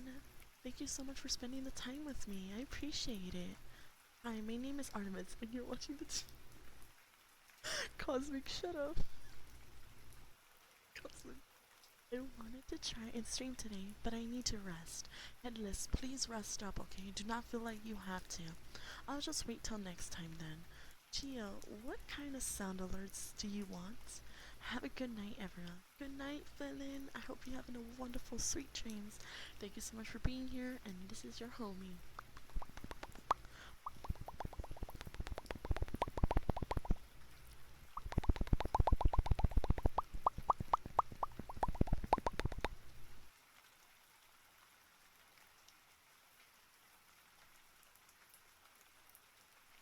You too. Thank you. Of course. Anytime. Claudia laughed. Get serious, Maria. That boy was real. He told me his name was Daniel. Her expression solemn. I thought he was the real times I saw him. But he isn't. He's a ghost. Joy's green eyes sparkled to life. You mean your house is haunted? She asked. Maria nodded and pointed to the tall window that faced out the back.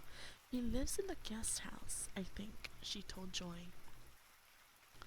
That's where I've seen him in the most. You've seen him a lot? Joy asked.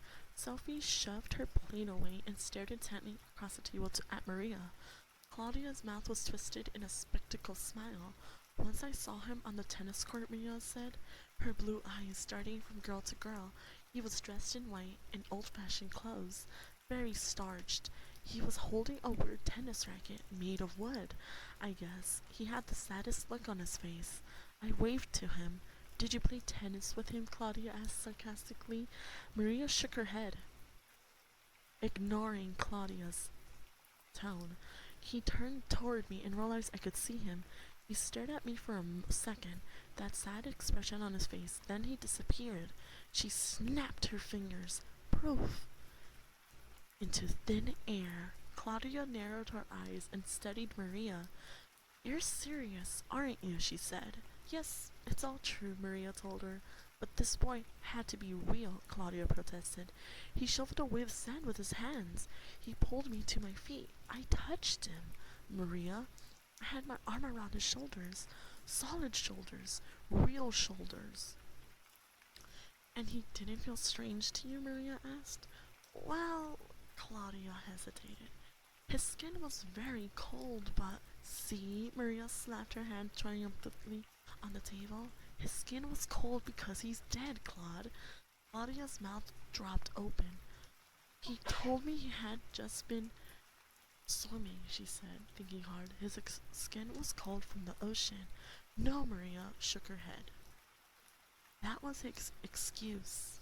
He's dead, Claude. He's been dead for 100 years. How do you know that? Joy asked excitedly, twirling a strand of black hair into a corkscrew and tugging it over her forehead. Have you talked with him? No, Maria replied, turning to Joy. The real estate agent told us about him.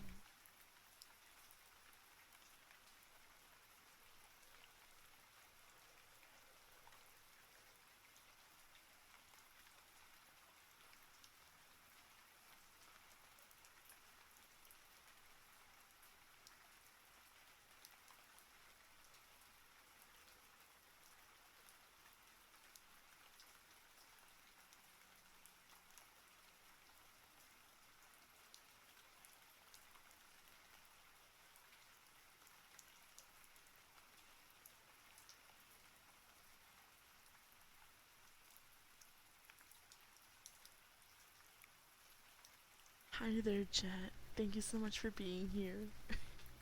I'm Artemis, your moon goddess and demon. Thank you so much for the hydrate, and we're just doing A-S-M-R. And Cammy, don't even worry about it. You're perfectly fine. Thank you so much for the stretch. That's what that's what the stream is about.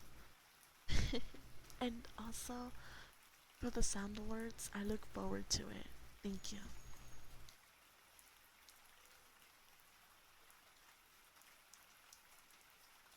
Cammy, how was the stream, by the way, sweetheart? I hope it was fine.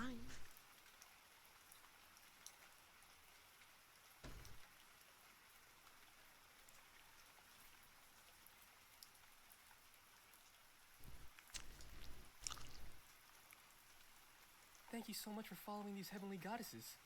Have fun. Thank you so much for the follow, Batman. Arigato.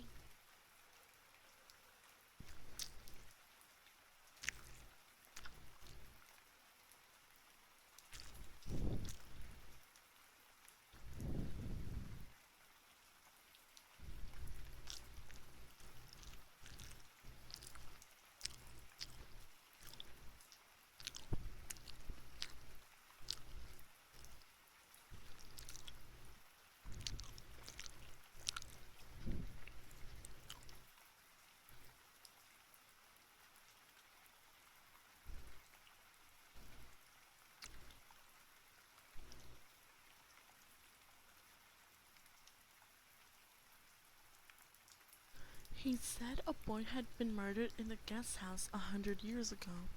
The murderer was never found. The agent said that since then, the boy had been seen haunting the grounds, going for solitary swims, walking in the gardens. Maria took a long drink of iced tea, then continued in a hushed voice. I've seen him 3 times. The last time he came very near. I think he wanted to tell me something, but he acted very shy. I said hello to him, and he disappeared. Wow, Joy muttered, shaking her head. He's very handsome, Maria said, in an old-fashioned way. Weird, Sophie muttered. Obviously a little frightened. I want to see him, Joy declared. I really do believe in ghosts. I've always wanted to see one. His skin was so cold, Claudia admitted, thoughtfully. Even in the hot sun, his skin was cold. Cold as death, she shuddered. I can't believe a ghost saved my life this afternoon. To her surprise, Maria laughed. Then don't believe it, she cried. Huh? Claudia was bewildered by Maria. What do you mean? I made it all up, Maria confessed and uttered a gleeful Thank you laugh, so much for her following blue these heavenly eyes goddesses. glittering. Have You fun. what? Claudia and Joy cried in unison. Thank you so much for the follow, Ben. It's a pleasure to meet you. Hi there, Seljin. How are you, homie? What a lovely emoji you have there. Cosmic, you bad boy.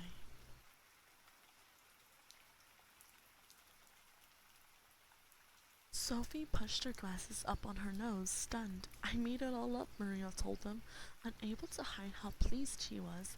The whole story. There's no ghost boy, no murderer in the guest house, no boy on the tennis court, with a sad expression. Maria, Claudia screamed angrily. She stood up, grabbed Maria by the neck, and pretended to strangle her. Maria collapsed in gales of laughter. I believed her. I really did, Joy confessed. Me too, Sophia said, shaking her head. Wish I had my camcorder, Maria cried gleefully. The expressions on their faces, so serious. She turned to Claude. I'm really surprised at you, Claude. At camp, you were always the one who would scare us with your crazy ghost stories. You were always the one with the wild imagination. How could you fall for my stupid little story? Claudia could feel her face grow red. She couldn't decide if she was more angry or embarrassed. A boy really did help me, she insisted surely. Daniel, he really did rescue me, and he really did vanish into thin air. Yeah, really? Maria cried, and began laughing again. Well, Daniel, Claudia thought, frowning, if you aren't a ghost, then who are you? Claudia pushed back the white lacy curtains and peered at the night through the French doors of her room. Even with the doors closed, she could hear the steady wash of ocean waves against the shore. Whoosh, whoosh, whoosh, whoosh. Thank you, Virus.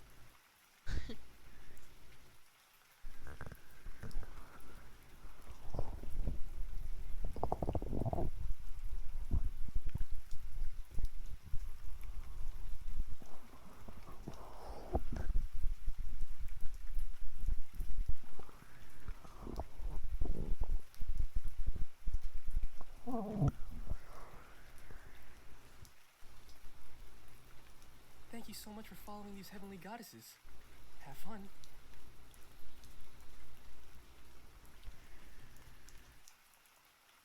Thank you so much for the follow, Lo. It's a pleasure to meet you. My name is Artemis Magi. You can call me Arty or Artemis.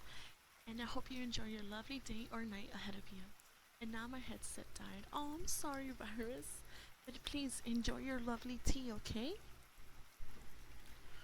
Rawr, rawr, rawr, rawr.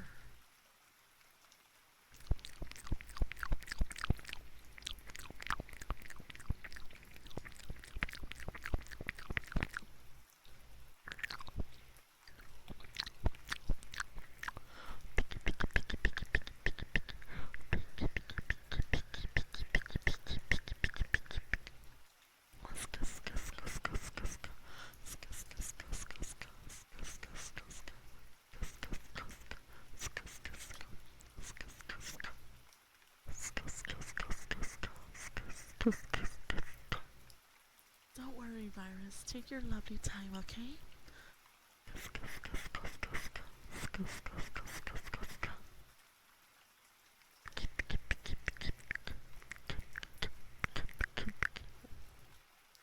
Oh, really? Really? I'm so... Wow. You're doing such an amazing job, Spun. Your friend is very lucky to have you.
Gio, thank you so much for sharing your lovely ideas.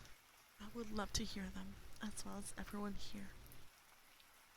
Arigatou gozaimasu.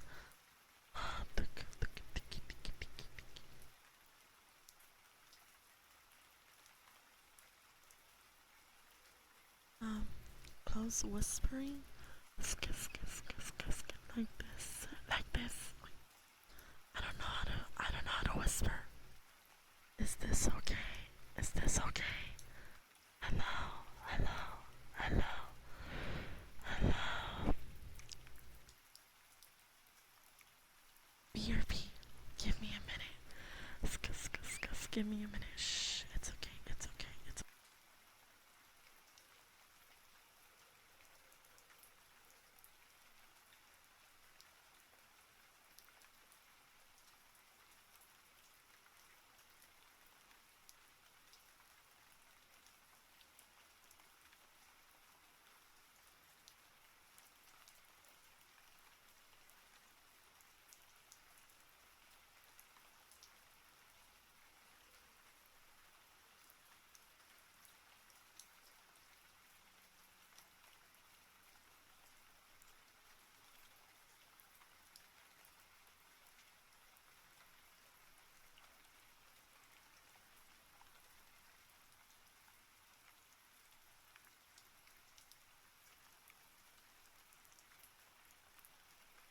Thank you so much for following these heavenly goddesses.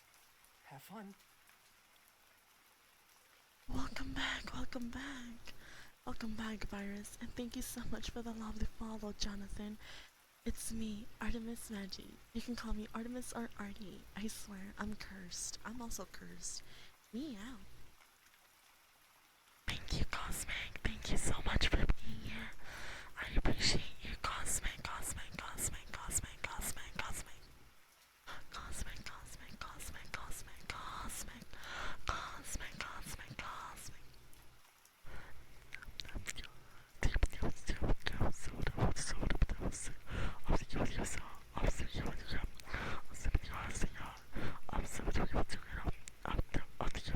Thank you so much for following these heavenly goddesses.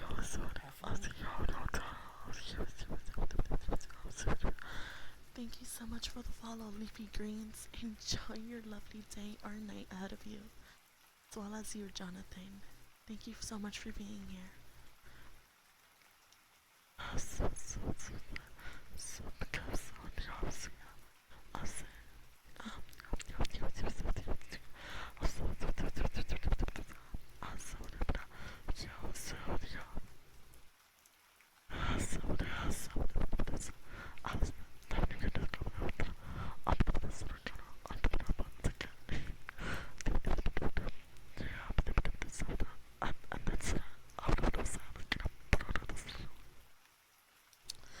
Is can you guys hear me?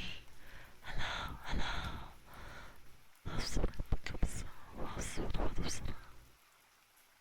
Are they really that good? Hello, can you hear me? Are they really that great?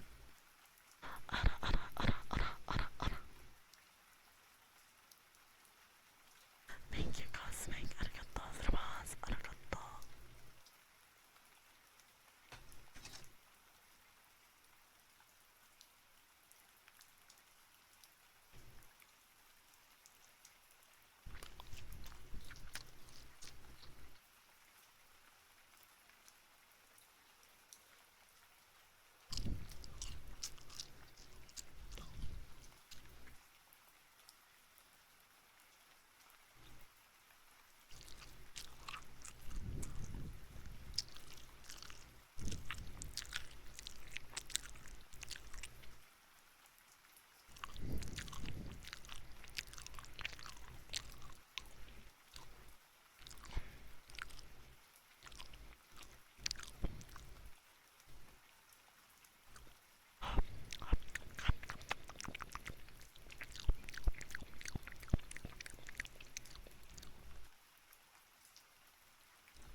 Thank you.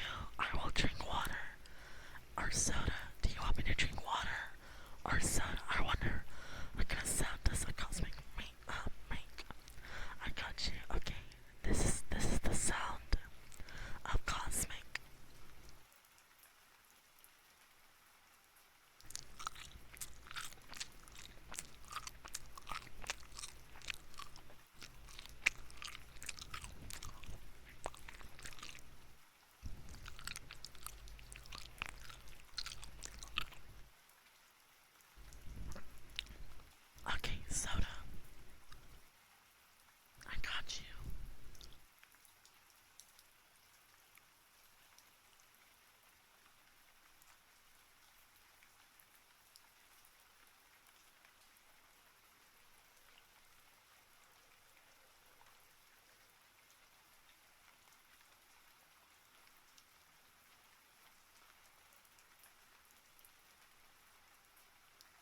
Okay, let's continue. Okay.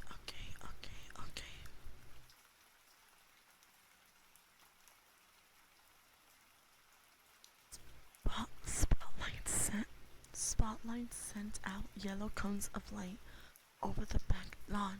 The tennis court and a rectangular swimming pool were nearly as well lit as they would be during the day. After dinner, the girls had watched a tape of Bye Bye Birdie that Maria had rented. The old musical was a riot, Claudia thought. The girls had hooted with laughter at a funny way the 50s style teenagers were dressed, and at the hilariously sexist attitudes. Those girls were all so dumb, Sophia had exclaimed. They only cared about pleasing boys. Yeah, not at all like today, Claudia replied, rolling her eyes. After the movie, they said goodnight and made their way upstairs to their rooms, feeling sleepy, her face burning from her sunburn and chills running down her back. Claudia had taken a hot bath. Then she changed into a long nightshirt and carefully applied more cream to her face. Now yawning,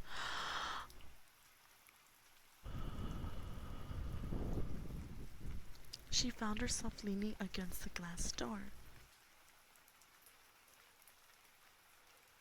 taking one last peek at the back lawn before tucking herself in.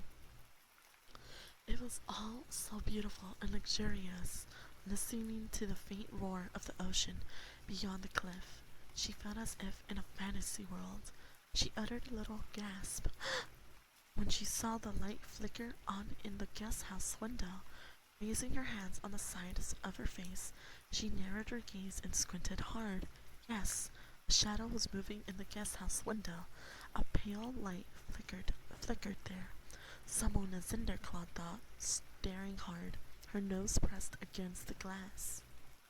For a brief second, she thought she recognized the shadow figure. Is it Daniel? She wondered. Is it the ghost boy? Then an icy hand, cold as death, gripped Claudia's shoulder. Chapter 6.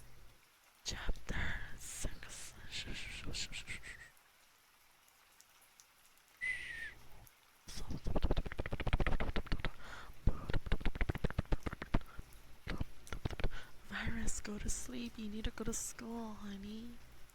Thank you so much for being here.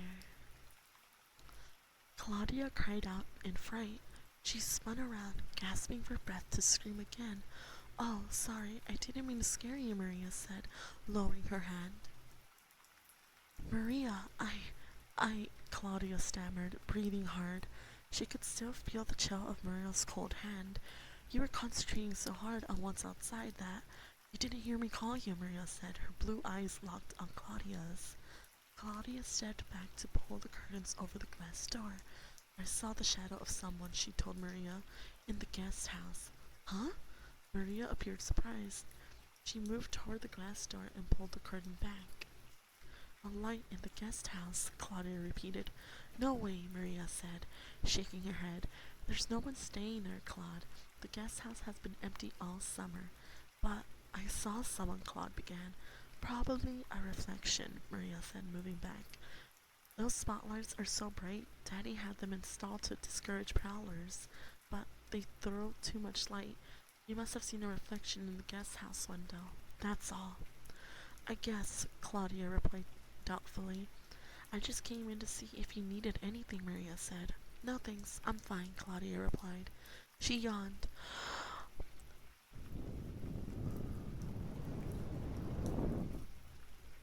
The sun really knocked me out. Such a bad burn, Maria said. Something about the way she said it struck Claudia as odd. Maria hadn't sounded sympathetic. She sounded pleased.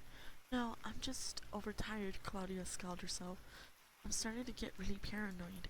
She said goodnight to Maria, turned off the light, and climbed between the stainy sheets of the enormous four-poster bed. A few seconds later, she drifted off to sleep, the dark, handsome face of Daniel, the ghost boy, floating in her mind. When Claudia woke up the next morning, she stretched luxuriously in her bed, Morning sunlight filtered in the lacy curtains covering the French doors. One door had been left ajar a few inches, and she could smell tangy salt air and hear waves falling onto the shore. Any place in this house, I can always hear the ocean, she thought, smiling. Thank you so much for following these heavenly goddesses. Have Thank you fun. so much for the follow, Michael Myers. Oh, that's such a lovely name. Happy Ooga Booga Month. Thank you so much for the stretch, Michael Myers. And the hydrate, I appreciate it. That's why I'm saying I'm cursed, huh? I break everything. I recently shared this study. Honey, are you okay? Please be careful. While spilling half of it on the floor and even spilled a little bit of milk when I first opened the half gallon I just bought. Demon, I'm cursed with technology. I feel you. Don't you want to learn though? Why is water an option when we all know you'll drink the Pepsi regardless? Taru, that's a lie. I would actually drink water if people wanted me to. See? That's water.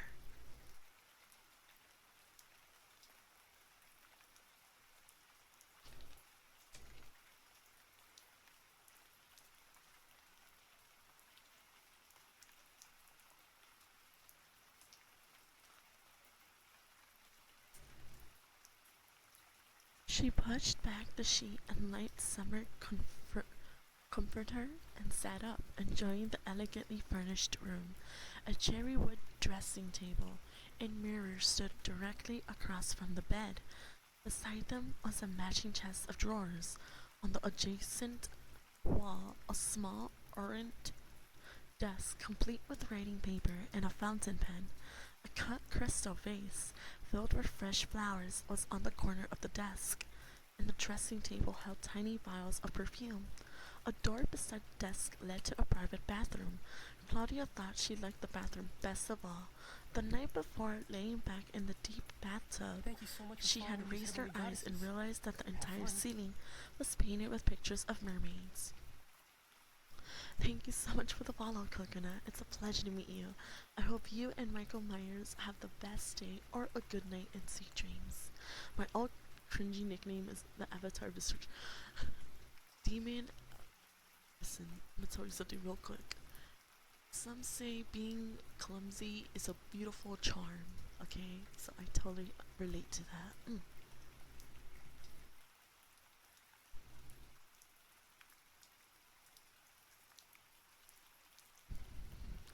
This guest bedroom was a long way from the cramped room on Fear Street that she shared with her younger sister, Cass.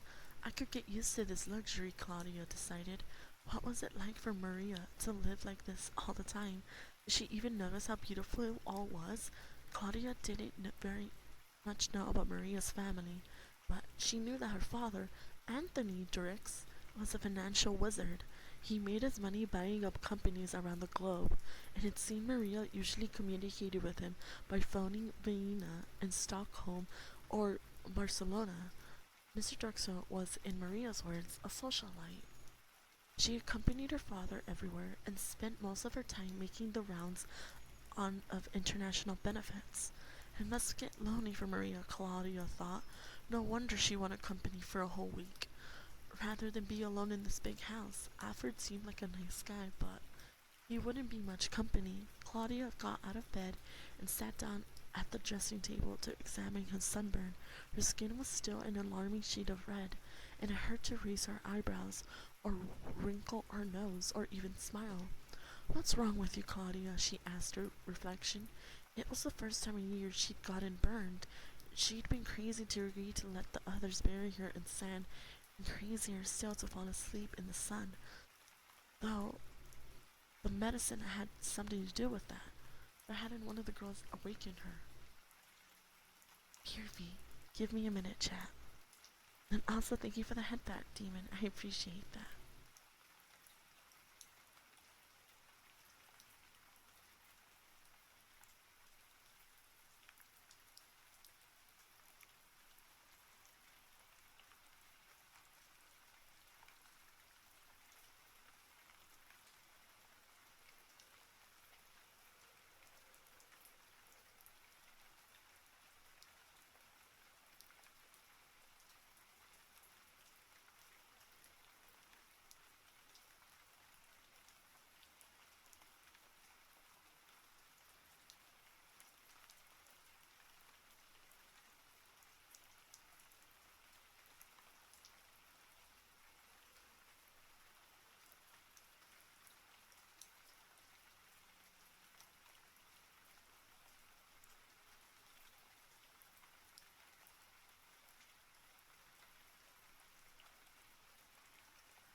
help my sister with something.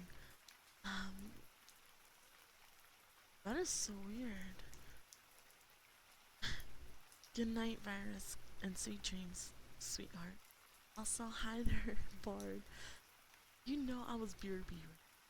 Welcome, welcome, welcome.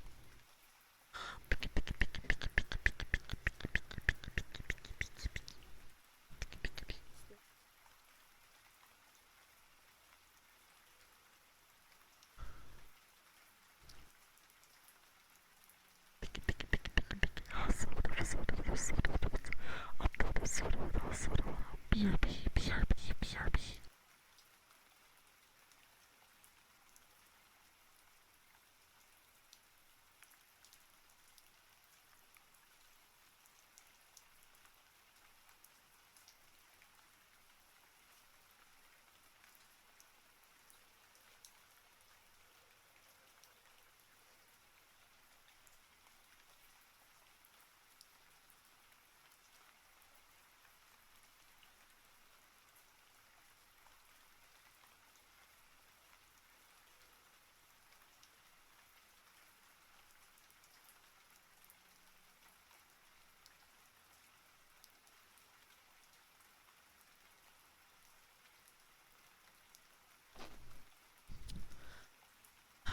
First of all, Bard, that's oddly specific coming from you. And how dare you not share your bloody candy with me? And Spun, please stay safe out there, homie, okay? For now, just enjoy your stay here and just know that this is your safe haven, okay, homie? Please take it easy.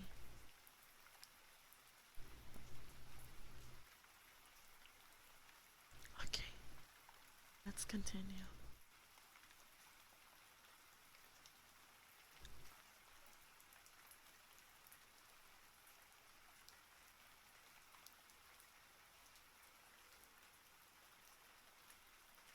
Claudia got out of bed and sat down at the dressing table to examine her sunburn.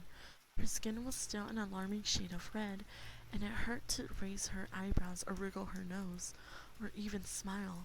"What's wrong with you, Claudia?" she asked her reflection. I reread this part. Why hadn't one of the girls awakened her? She couldn't believe they'd forgotten. They knew how easily she burned. How could they have left her to fall asleep like that? Claudia smoothed some aleo gel onto her face and then hurried to get dressed. She put on a yellow t-shirt, black spandex shorts, and white sneakers and headed downstairs past Joy's and Sophie's rooms. The doors were still shut. Claudia checked her watch. It was 9 in the morning. They'd all turned in fairly early the night before. How could they sleep late with all that bright sunlight streaming in? She wondered. Downstairs, she found Maria in the kitchen, wearing crisp white shorts and a pale pink top. "Alfred fixed us a fruit salad, biscuits, and some sausage," Maria said, motioning to a row of blue and white china serving dishes on the counter. "Help yourself. I guess Joy and Sophie are still asleep," Claudia said.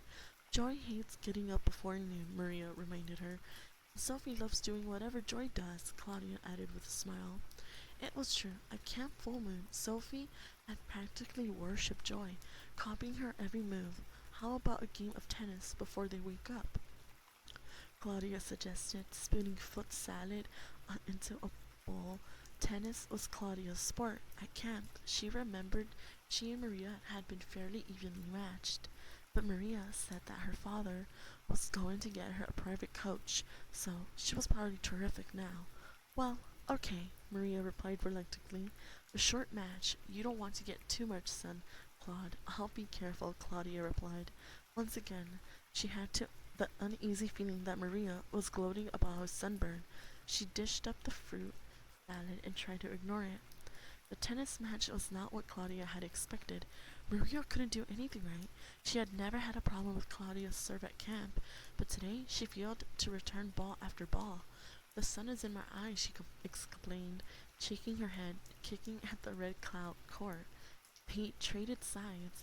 To Claudia's surprise, Maria misjudged balls, swung wildly, and hit the ball high in the air as if she were a beginner.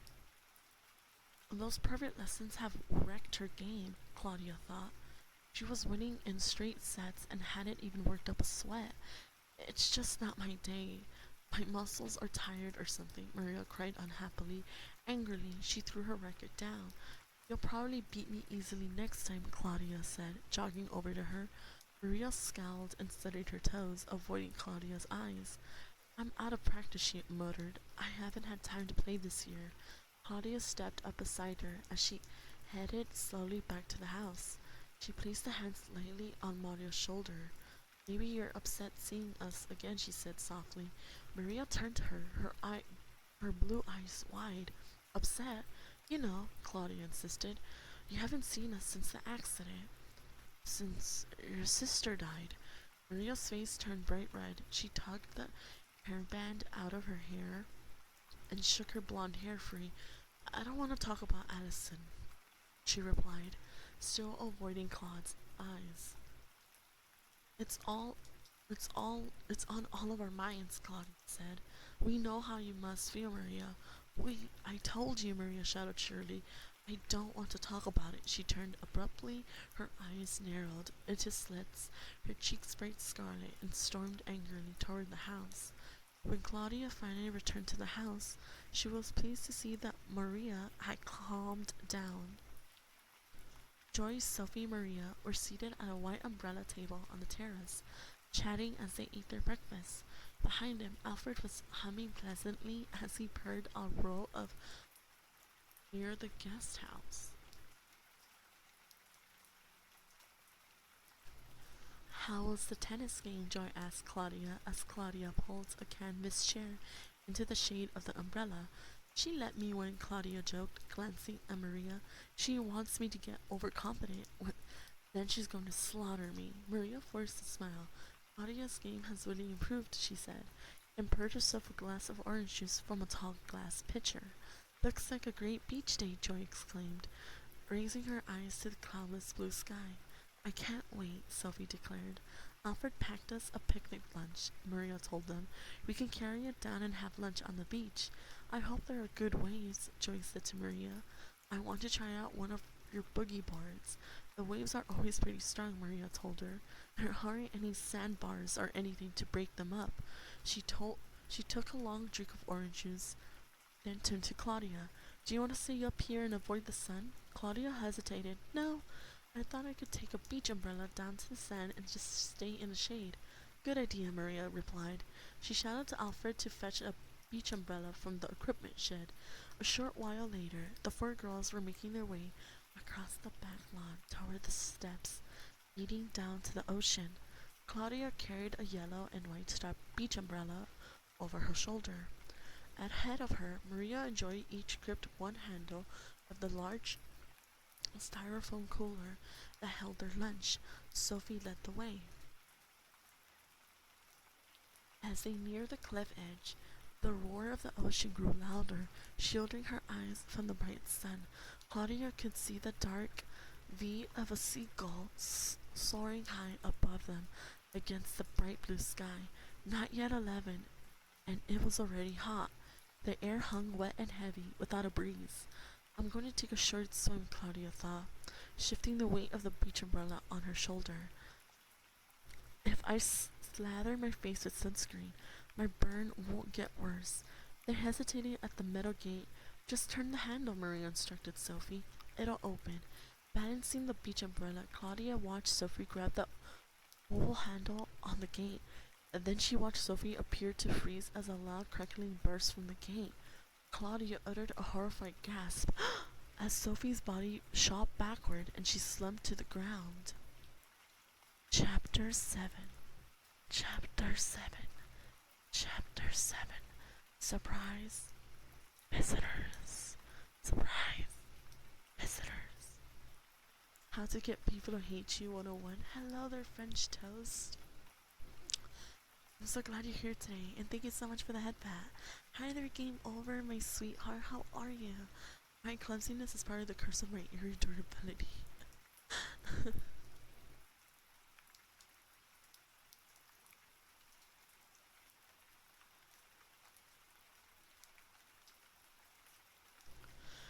Maria was the first to move. She dove toward a control panel hidden behind some low shrubs and tugged down a switch. Claudia tossed down the beach umbrella and lowered herself to the ground beside her fallen friend. Sophie stared up at her with unfocused eyes. Her glasses had fallen off, and Claudia picked them up from the ground. Sophie, are you okay? Claudia demanded, holding the glasses. Yeah, I guess. Sophie blinked once, twice. The color began to return to her ghostly white face.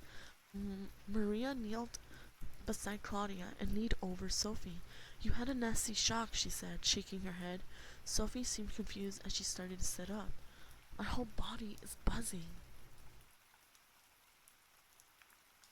Maria gently helped her up. She turned toward the house and yelled for Alfred, cupping her hands into a megaphone. The servant must have gone into the beach house because there was no sign of him. I don't get this, Maria declared, raising her eyes to Claudia. I just don't get this. The electricity system is supposed to turn itself off during the day. Sophie groaned. Ow, she muttered and began to rub the back of her neck. It hurts back here. The muscles are all tight. Are you sure you're okay? Joy demanded, still lingering several feet away. Do you feel dizzy or anything? I'm okay, Sophie answered, still rubbing the back of her neck. Ow, that really did hurt though. You could have been killed, Joy shrieked, her shoulders beginning to tremble under the loose top she wore over her bathing suit. Joy, please, Maria muttered impatiently. Sophie is all right. Don't carry on and make it worse. Joy muttered an apology. How do you feel, Sophie? Claudia asked softly. Better? Yeah, Sophie nodded. I'm just afraid the shock made my hair even more frizzy. Everyone laughed except for Maria. She rose to her feet and began pacing in front of them, her hands balled into tight fists at her sides. I don't understand this, she kept muttering. That system is not on during the day. It goes off automatically. Maybe the timer is broken, Claudia suggested, helping Sophie to her feet. Sophie took her glasses from Claudia and slipped them on with a shaky hand. She could have been killed, Joy repeated. Maria flashed Joy an impatient look, then her expression softened as she turned back to Sophie. I'm so sorry, really, I'm so sorry. Do you want to go back to the house? No, no way, Sophie declared, motioning for Maria to stop. I'm okay, really. My heart is racing a little, but I'll be fine. Let's get down to the beach. Let's not spoil this beautiful day. But the shock, Joy began. It just woke me up, that's all, Sophie said, forcing a smile. Really, we have only 1 week together. I don't want to spoil it. If you're sure, Maria said, studying Sophie's face. Tell you what, Sophie said. I'll stay in the shade with Claudia, okay? I'll rest for a bit in the shade. My body's just tingling a bit. I'm a little shaky, that's all. Maria stared at Sophie thoughtfully, then shrugged. Well, okay, but if you start to feel weird, let us know.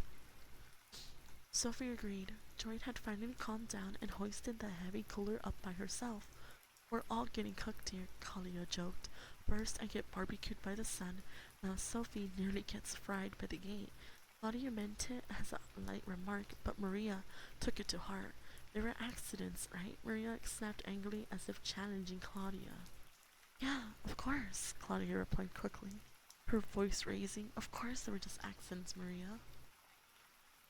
Hi there, Snowfish. It's a pleasure to meet you. And hi there, Joser. It's also a pleasure to meet you. Hi. I actually don't allow kisses, but you can hug me or pet pat me if that's okay with you. Hi there, Pogoose. How are you, homie? We finally in here once again. Bro, I read 50 sharp of the end chapters. Congratulations, French Toast. I'm so proud of you. Oh my gosh. It's awesome. And you have a lovely emoji, Snowfish. Thank you so much for being here.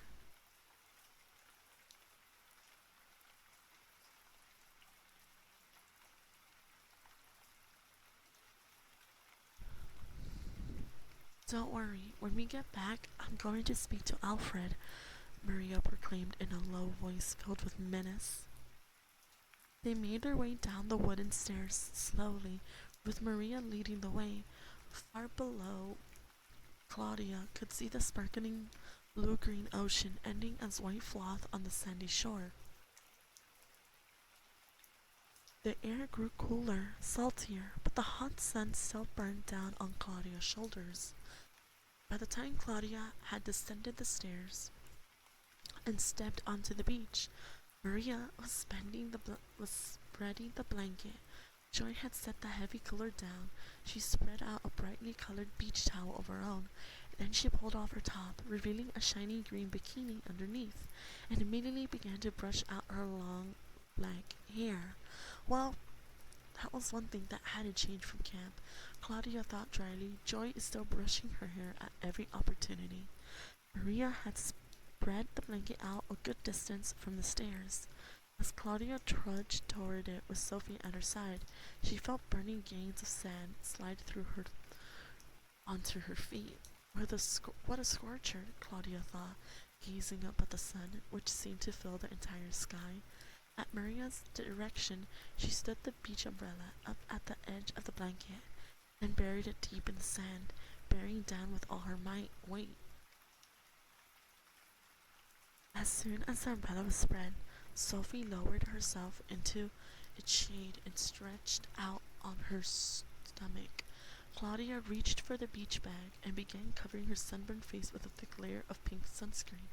You look gorgeous, darling, Joy thrilled.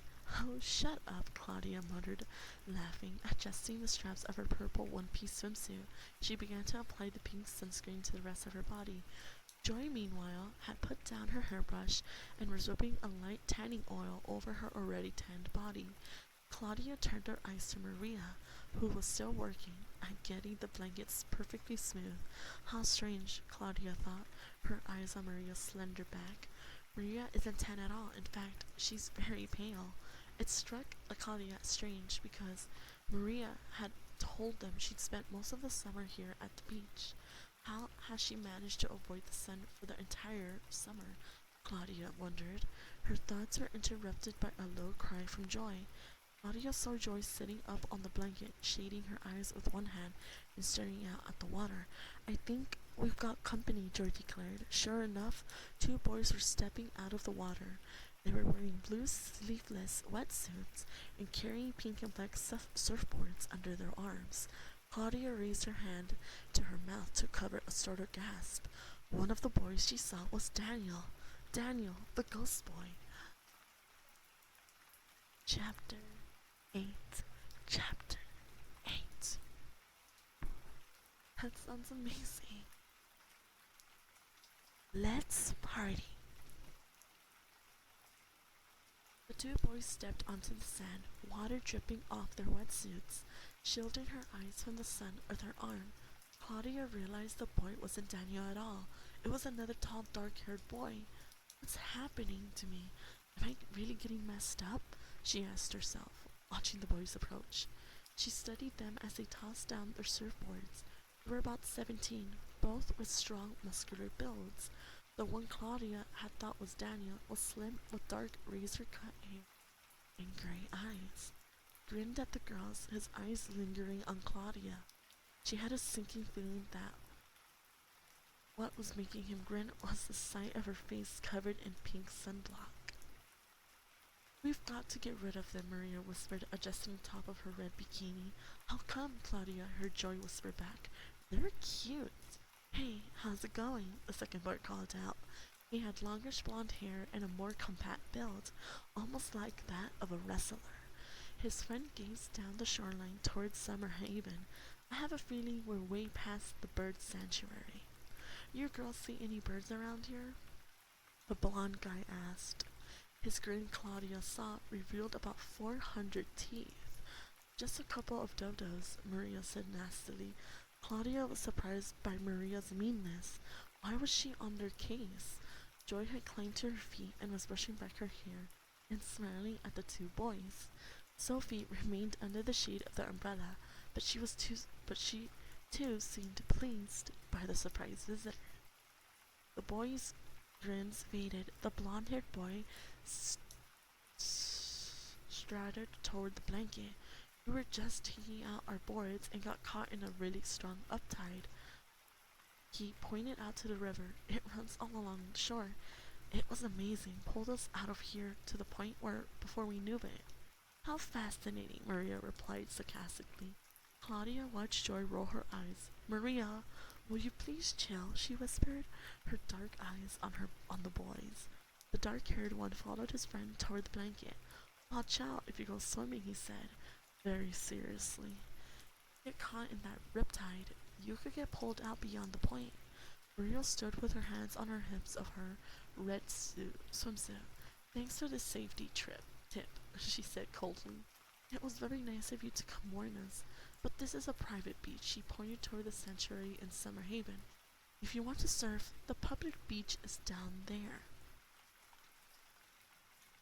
The dark-haired boy grinned at Maria. I thought all beaches were public, he said, steadying her. He raised his hands to the stairway that led up to her family's estate. As her family bought the ocean too, the other boy sat down on the beach blanket and smiled at Sophie. Hi, are you always this quiet? Sophie giggled. She pulled off her glasses and smiled at him. Not always. Don't you think you should go now? Maria asked, frowning upsetly. Thank you so much for following these heavenly goddesses. Depends on what you have for fun. lunch, the blonde boy told her. He slid the collar over and lifted the lid. Thank you so much for the follow. It's a pleasure to meet you. And I hope you're having a wonderful day or a wonderful good night. Thank you so much for saying that, Ultra. That makes me super happy. Arigatou gozaimasu.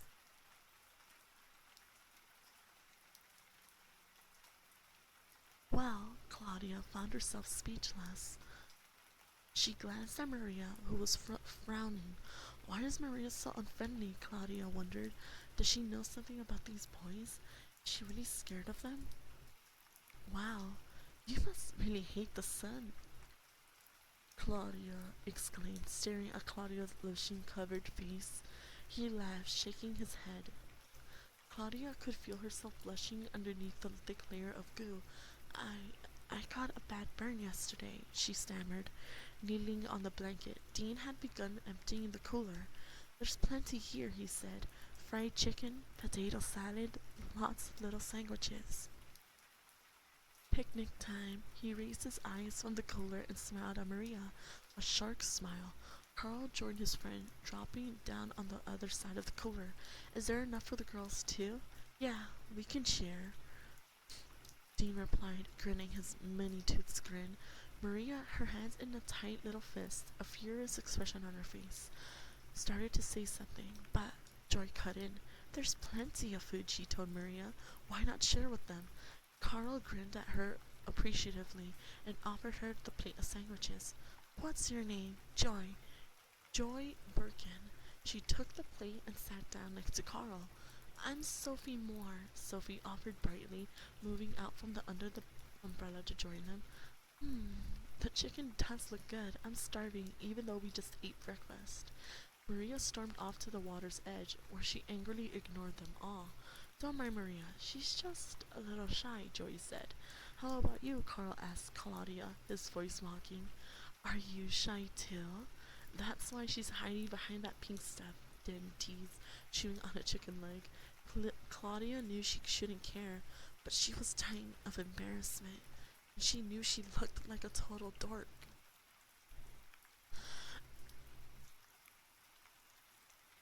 You should try that pink stuff, Dean told Carl. It would be an improvement on you. He tossed his chicken bone on the sand and grabbed for a sandwich. Hey, don't litter, Carl scowled at his friend. Then he added, this is a private Thank you beach, so much for following remember? these heavenly goddesses. The two boys laughed Have heartily, fun. slapping each other high fives. Joy asked them questions about surfboarding. It was obvious to Claudia that she was flirting with them, obvious to the other boys too. Thank you so much for the follow, Space. It's a pleasure to meet you. I hope you have a wonderful day and a good night. Hi there, Coyote. Oh, that's such a cute emoji. Thank you so much for being here too, Spun. You're such an amazing homie. It's pink glue cosmic. I don't have the best day, but it's fine. I'm so sorry to hear that. But hey, look, you may not have an amazing day, but can I just say you made my day that much more brighter by being here and by sharing your lovely day with me. Thank you so much for saying that. I mean, for doing that. I apologize. And it's a pleasure to meet you, Space. Hi! Hit the cute emoji. Very cute.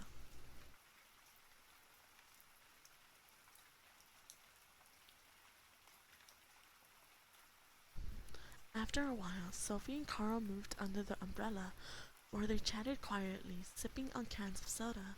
The sun had moved higher in the sky. The ocean waves were lined with gold. This isn't a bad picnic, Claudia said, feeling a little strange about the situation.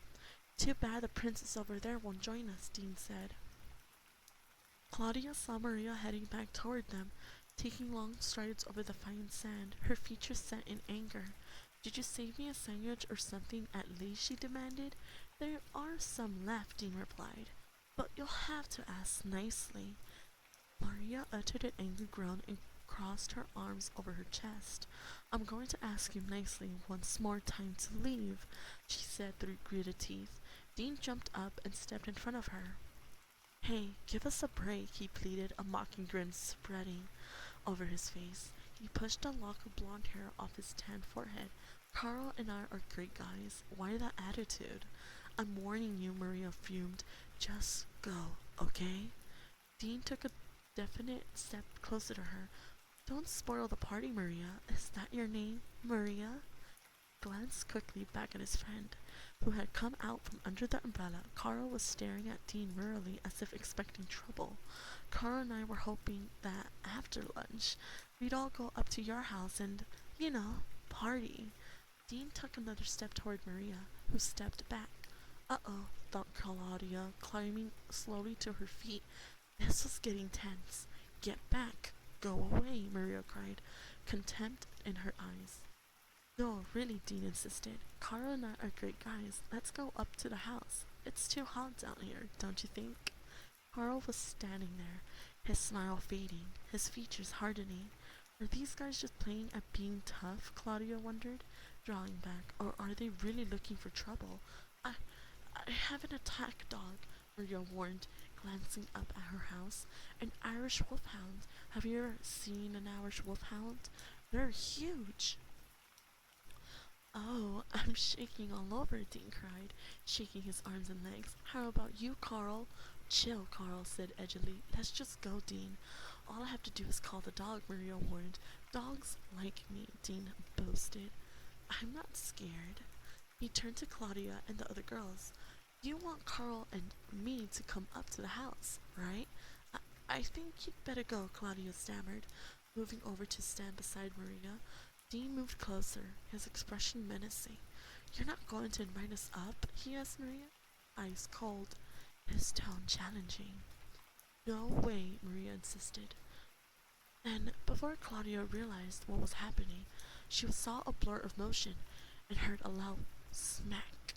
Maria staggered back with an angry cry.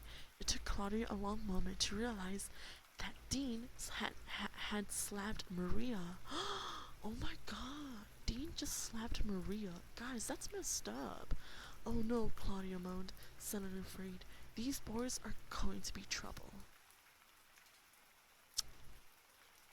Can I just quickly say, boys who are like that, karma is a bitch. Karma is a bitch. Chapter 9. Chapter 9. Return of the Ghost. Return of the Ghost.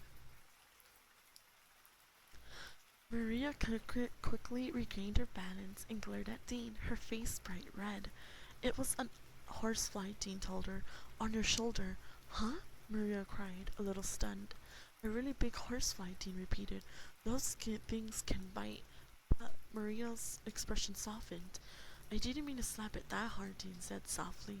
Sorry if I scared you. Claudia breathed a sigh of relief. Behind her, she could hear Joy and Sophie giggling nervously. We'd better get going, Carl said, picking up his pink and black surfboard. Yeah, okay, Dean agreed. He cast another apologetic look at Maria. I really didn't mean to scare you or anything, he said. Then he blurted out, "My dad used to work for your dad." "He what?" Maria demanded, but the boys had hefted their surfboards, tucked them under their arms, and started off down the beach in the direction of town. "Thanks for lunch," Carl called back. "It was great," Dean added. Claudia watched them walk along the shoreline, kicking up wet clumps of sand as they made their way. "Let's pack up and go back to the house," Maria said, frowning. "It's too hot down here anyway." "Maria, why'd you give those guys such a hard time?" Claudia demanded. Maria was shaking out the beach blanket. She stopped and turned to Claudia. "My parents made me promise," she told her. "Promise what? No boys?" Joy asked. "My parents made me promise it would be just the four of us this week," Maria replied. "If they found out there were guys with us, they'd ground me forever." "It's not like they were sleeping over," Joy protested. "I mean, they just happened to wash up on the beach." "I don't need any trouble," Maria replied, began folding the blanket. That's an odd thing to say, Claudia thought, helping Sophie and Joy load up the cooler. But then she realized that what had happened with the two boys really wasn't that much different from the way Maria had treated guys at camp the previous summer. Maria had been standoffish around guys. Then, interesting. I smell.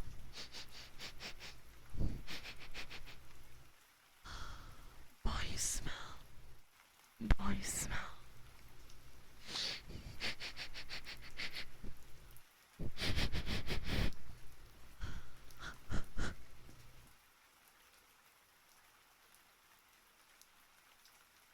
As far as Claudia knew, Maria had only one boyfriend, a guy named Michael, and they had gone together for only a few months.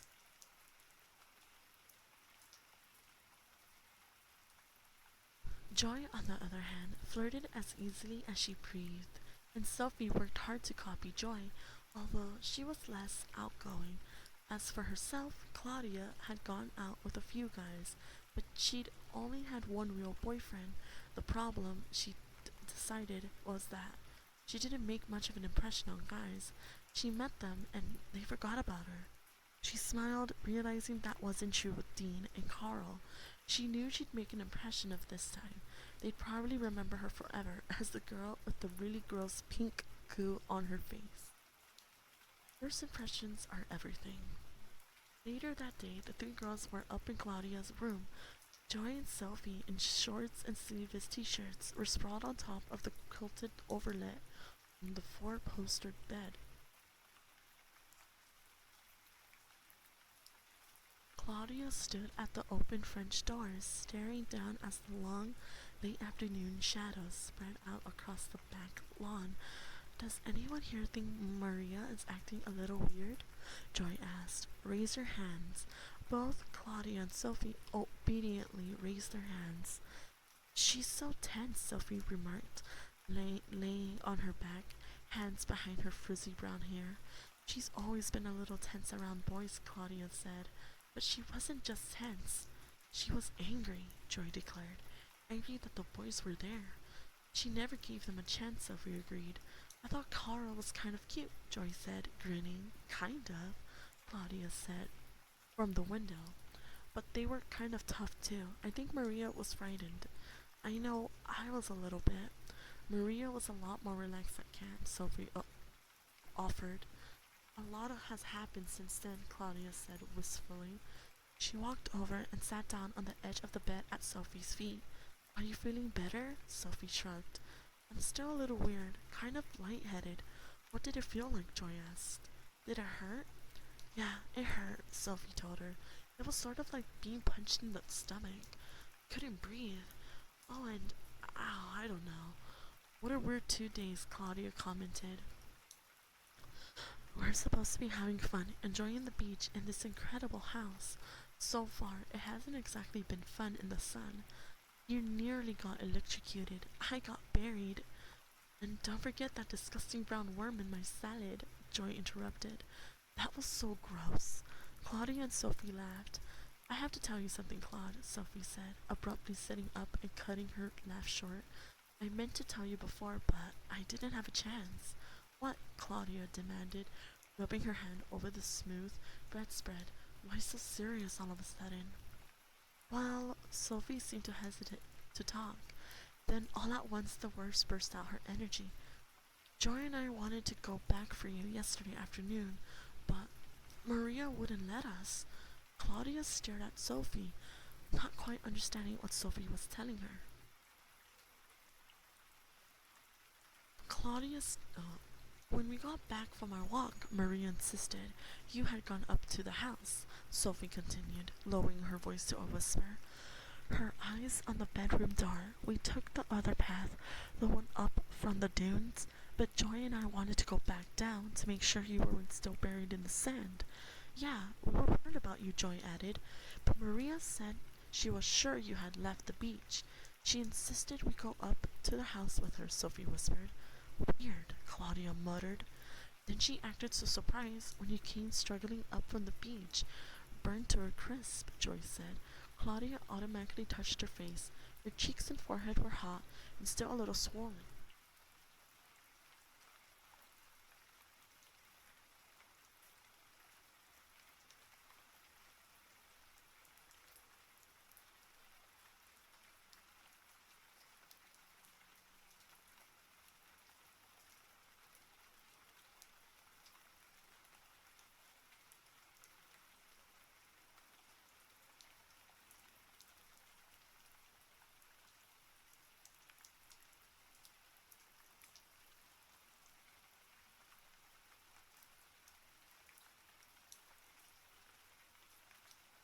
Okay, let's continue, let's continue, let's continue, let's continue.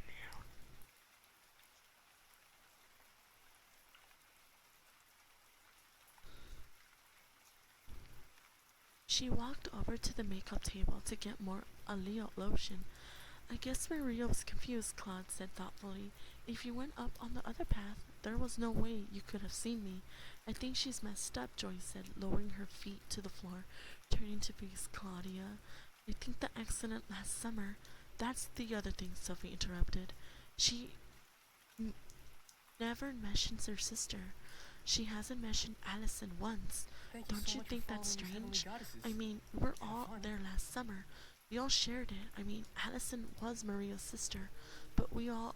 Poor Allison, Joyce said in a low whisper. That poor kid. Thank you so much for the follow, Chris. It's a pleasure to meet you. I hope you have a lovely day or a good night and sweet dreams ahead of you. Well, it's on my mind all the time, Sophie admittedly heatedly. I'm sure it's on all of our minds, but Maria acts as if it never happened. Thank you so much for I following mean, these heavenly goddesses. she told me she doesn't Have want to fun. talk about it, Claudia interrupted. The fresh lotion felt cool and soothing on her forehead. Thank you so much for the follow, Kyle. Have a good night, sweet dreams, or have a lovely day ahead of you. Happy Thursday. You asked her? Joy demanded. You mentioned Allison? We were playing tennis this morning before you guys woke up. I mentioned the accident and Maria snapped at me. She told me she didn't want to talk about it. But it's so unnatural not to, Sophie protested. I feel like I'm bottled up. I mean, her voice trailed off. I guess Maria just wants us all to have a great time this week and forget about what happened, Claudia said thoughtfully.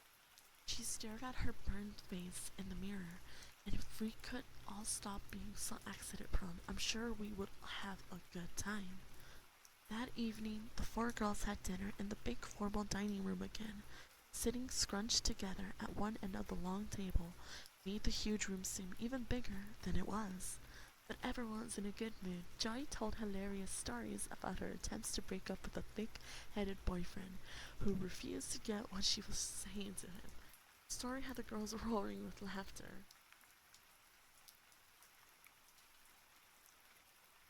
Then Maria told a funny story about her father showing up in the wrong country business meeting and being totally confused as to why everyone was Italian.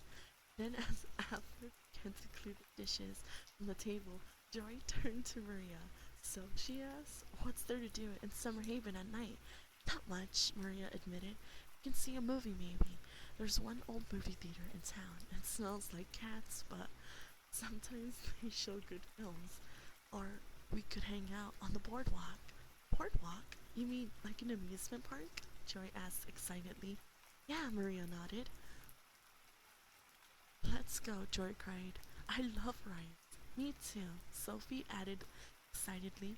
We've got to do a bumper cars in the House of Mirrors. I love seeing myself skinny.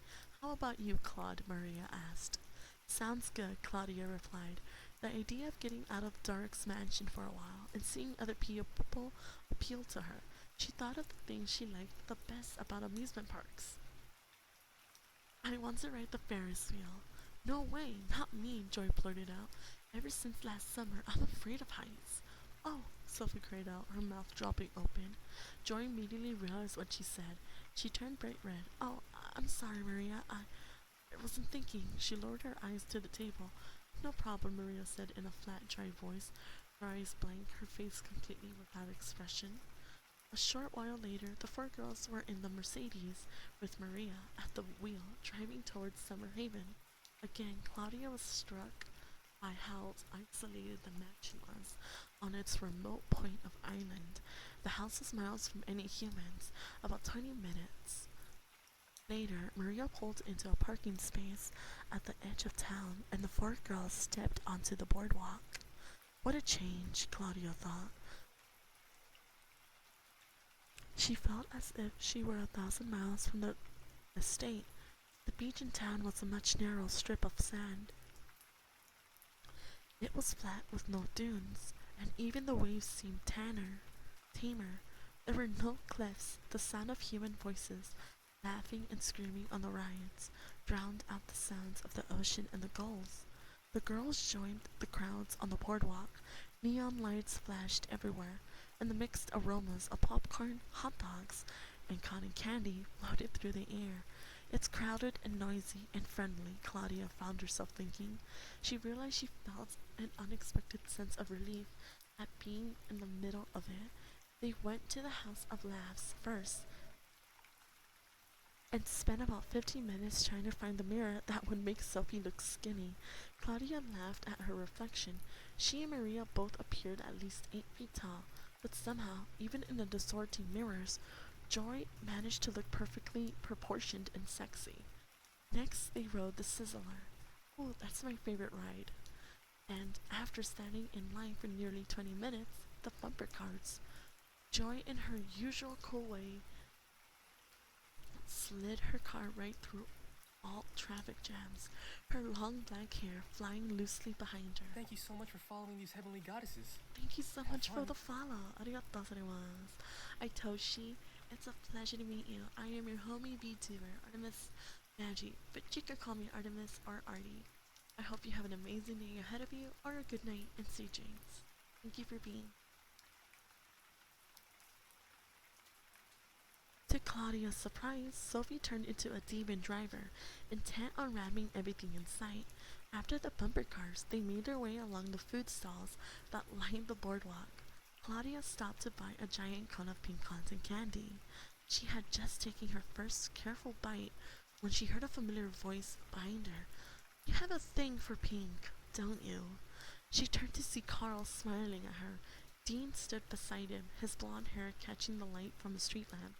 The boys had changed into faded jeans, torn at the knees, and sleeveless muscle shirts. Claudia was again aware of how good-looking both boys were, in a rough sort of way. She raised the cone of pink cotton candy. Yeah, I'm going to rub it all over my face, she told Carl. The boys laughed. What are you two doing here? Maria demanded, sounding more surprised than hostile. We live here, Carl said, grinning. Yeah, right here on the boardwalk, Dean jumped in.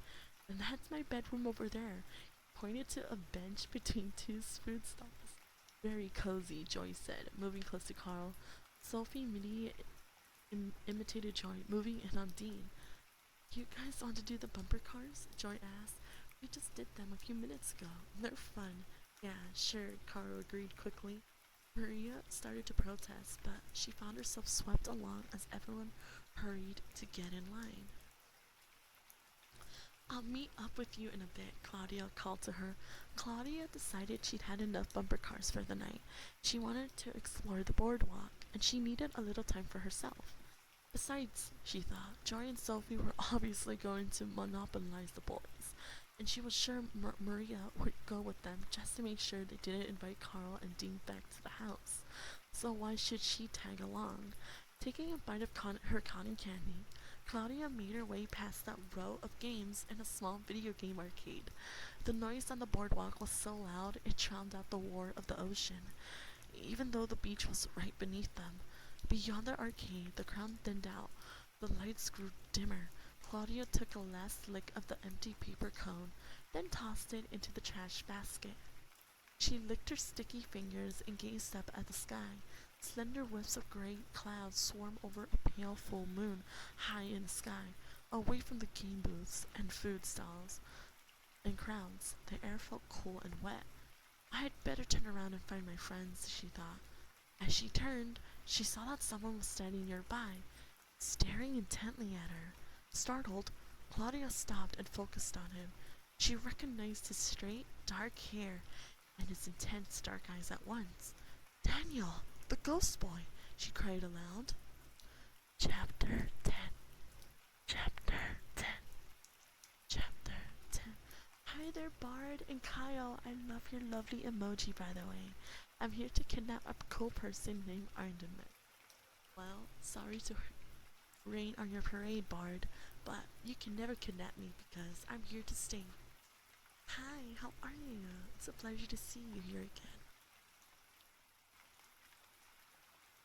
What did you call me? He moved quickly toward her, a smile forming on his handsome face. Nothing, Claudia stammered, embarrassed. Did you say I was a ghost? He demanded, his black eyes burning into hers as if for the answer to his question. No, Claudia didn't know what to say. Impulsively, she grabbed his hand and squeezed. The hand was cold, as cold as yesterday. On the beach, she thought, surprised. As cold as death. The thought creeped into her mind. No, you're real, she told him, letting go quickly, smiling at him, her heart throbbing. At least, you feel real. I mean, I guess that's a compliment, he said with a shrug. Thank you so much for following these It's heavenly just that, goddesses. when you helped me, Have you fun. vanished before I could thank you, Claudia said, awkwardly. Thank you so much for the follow. It's a pleasure to meet you. I hope you have a lovely, good day, or sweet dreams, and a good night ahead of you. And thank you so much for the lovely head pats. May your heart be your guiding key. You vanished like a ghost, and, well, your name is Claudia, right? He asked, shoving his hands into the pockets of his denim shorts. He wore a white Gap t-shirt with a gray sweatshirt tied around his waist. Real clothing, Claudia thought, feeling a little guilty. So, what made me believe he was a ghost? What could I have been thinking of? Yes, she said, Claudia Walker. Your burn doesn't look too bad, he said, his eyes examining her forehead. Do your friends do that to you a lot? Bury you in the sand and leave you there to roast? Not a lot, Claudia told him. They thought I had gone up to the house. Great friends, Daniel said, shaking his head. They're okay, Claudia replied, feeling defensive. What right did he have to put down her friend? He hadn't even met them. It was an accident, a mistake, she said. They had been ambling back toward the amusement area. Claudia found herself doing most of the talking. She told him how the girls had been in the same bunk at camp the summer before, and how surprised she was to receive Maria's invitation to come visit for a week. Daniel listened attentively, making quiet comments. He seemed shy to Claudia, not uncomfortably shy, just shy. As they walked, his arm bumped hers softly. His dark eyes studied her. They stopped at the Ferris wheel. As it twirled, the bright yellow lights on its frame rose up against the black night sky like shooting stars. A cool breeze floated in off the ocean, fluttering Claudia's hair. Beautiful night, she murmured, smiling at Daniel. He held up his hand. Look, I have 2 tickets, he said, his eyes on the Ferris wheel. The line isn't very long. Let's go. Okay, I love Ferris wheels, she declared. I know, he said mysteriously, taking her hand and leading her to the line. Why is his hand so cold? Claudia wondered. What do you mean? How could you know? She demanded playfully. I'm a ghost. Remember, I know all things. He grinned at her, a mischievous grin. A few moments later, Daniel handed the tickets to the young man running the ride. The empty seat rolled short ramp and climbed into the sea. As soon as the safety bar was pushed down in front of them, the seat lurched backward, and with a jolt, they rose up off the ground. Claudia leaned back against the plastic seat. She was a little surprised to find Daniel's arm around the seat back. She rested her head against it, the breeze off the ocean cold against her face. She stared up at such clear night, she said. Be able to see everything, the ocean, the entire boardwalk. He smiled. It's a full moon, he said softly, pointing with his free hand. Do you turn into a werewolf in a few minutes? Claudia T growled at her. Make up your mind, he said. Am I a ghost or a werewolf? Do you live in town, she asked. No. He shook his head. A wave of black hair fell over his forehead. Well, where do you live? What are you doing here? Claudia asked. I live everywhere. I float through the night sky, he replied, grinning. He leaned very close to her, lowering his arm from the seat back to his shoulders. I haunt people, he whispered, with a mock menace, bringing his face close to hers. Have you ever been all alone in the dark with a ghost before? He asked, lowering his voice to a whisper. Have you ever been this close to a ghost, Claudia? Is he going to kiss me? Claudia wondered. Do I want him to? Yes. She felt disappointed when he pulled back against the sea. Wow, look at the ocean, he said. It's unreal. As they rose higher, the ocean coming into view on their night, the full moon cast a wash of pale light over it, making the tossing water sparkle like silver. Beneath them stretched the crowded nosy boardwalk. Turning to her left, Claudia could see the lights of Summer Haven, tiny and twinkling as if the town were some kind of toy. Let me hydrate.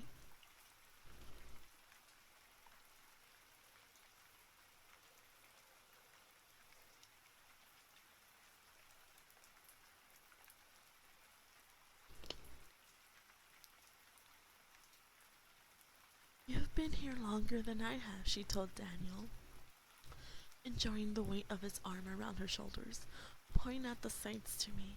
Well, okay, he agreed reluctantly, leaning across her to see out the left side. He pointed. That's a building of some kind over there. Then that's a red light, and that's a street, and there's a yellow light. He grinned at her, his face inches from her. You're a great tour guide, she teased. I told you, I don't live here, he said, staring hard into her eyes. He's so good looking, Claudia thought, and funny, and nice. When did this supposed to be scary? You know what? I love romance. Let's freaking go. Impulsively, she leaned forward and kissed him. Oh my god, Claudia! Oh my gosh, Claudia kissed him. Let's freaking go. Claudia, you menace. Arara. He seemed startled at first, then returned her kiss. Oh my gosh. He's real, she found herself thinking. He's not a ghost. His lips are warm. Oh my gosh, so embarrassed. The car suddenly rocked and came to an abrupt start. Oh, Claudia cried out, pulling away from him. She gazed down. They were at the very top. Why'd we stop? Daniel demanded, leaning over the safety bar to stare straight down, rocking the car gently. They're letting on more people, Claudia replied. She smiled at him. I like it up here. Look how big the moon is. I'll bet I could touch it. following her gaze. He stood up, rocking the car violently. Here, I'll grab it, he said, reaching up with both hands. Daniel, sit down, Claudia cried, leaning over the safety bar. He pretended to grab the moon, and as he reached, the seat jolted hard and tilted all the way forward. Claudia stared in horror as Daniel, his arm still outreached, went sailing over the safety bar and fell head first to his death. That took a turn. That damn. That took a turn.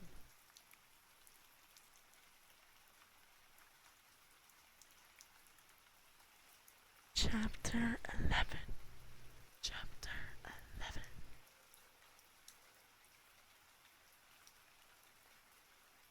Allison's tragic accident.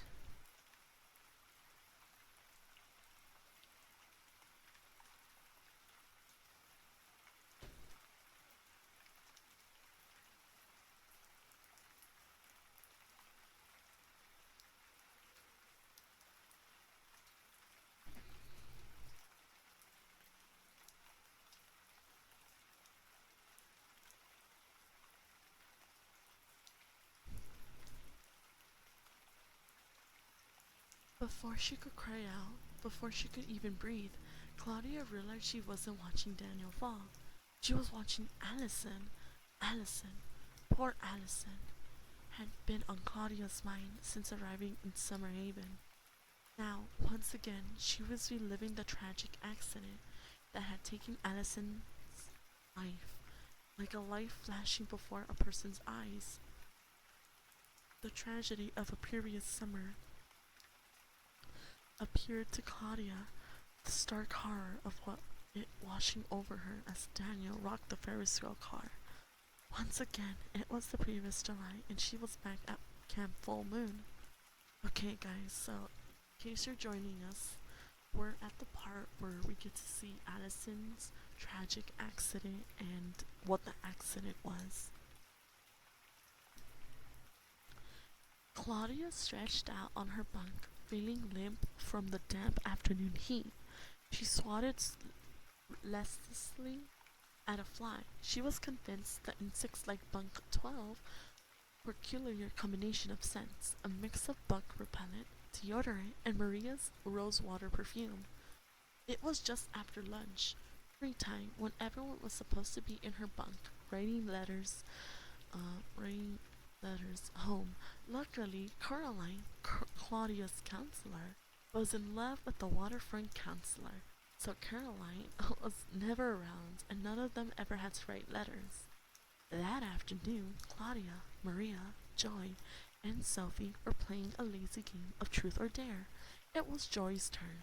She gave Claudia a sly look. Truth, she said. Tell us how many zits you have today.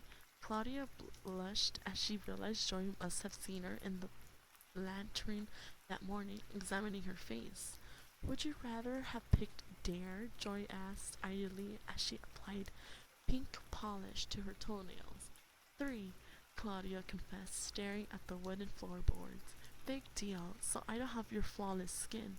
The girls all laughed. Suddenly, the screen door banged open and Allison, Maria's younger sister, bopped in. Allison was a year younger than her sister.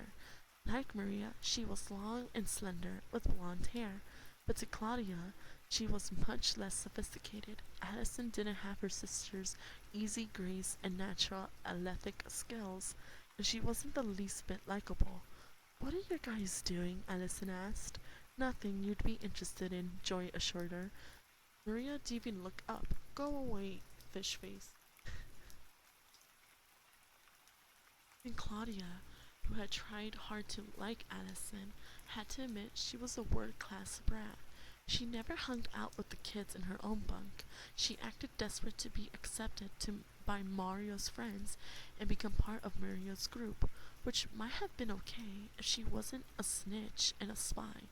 Allison was always reporting their minor sins to the head counselor, always doing her best to get them in trouble. I want to play, Allison announced, dropping down on Maria's bunk.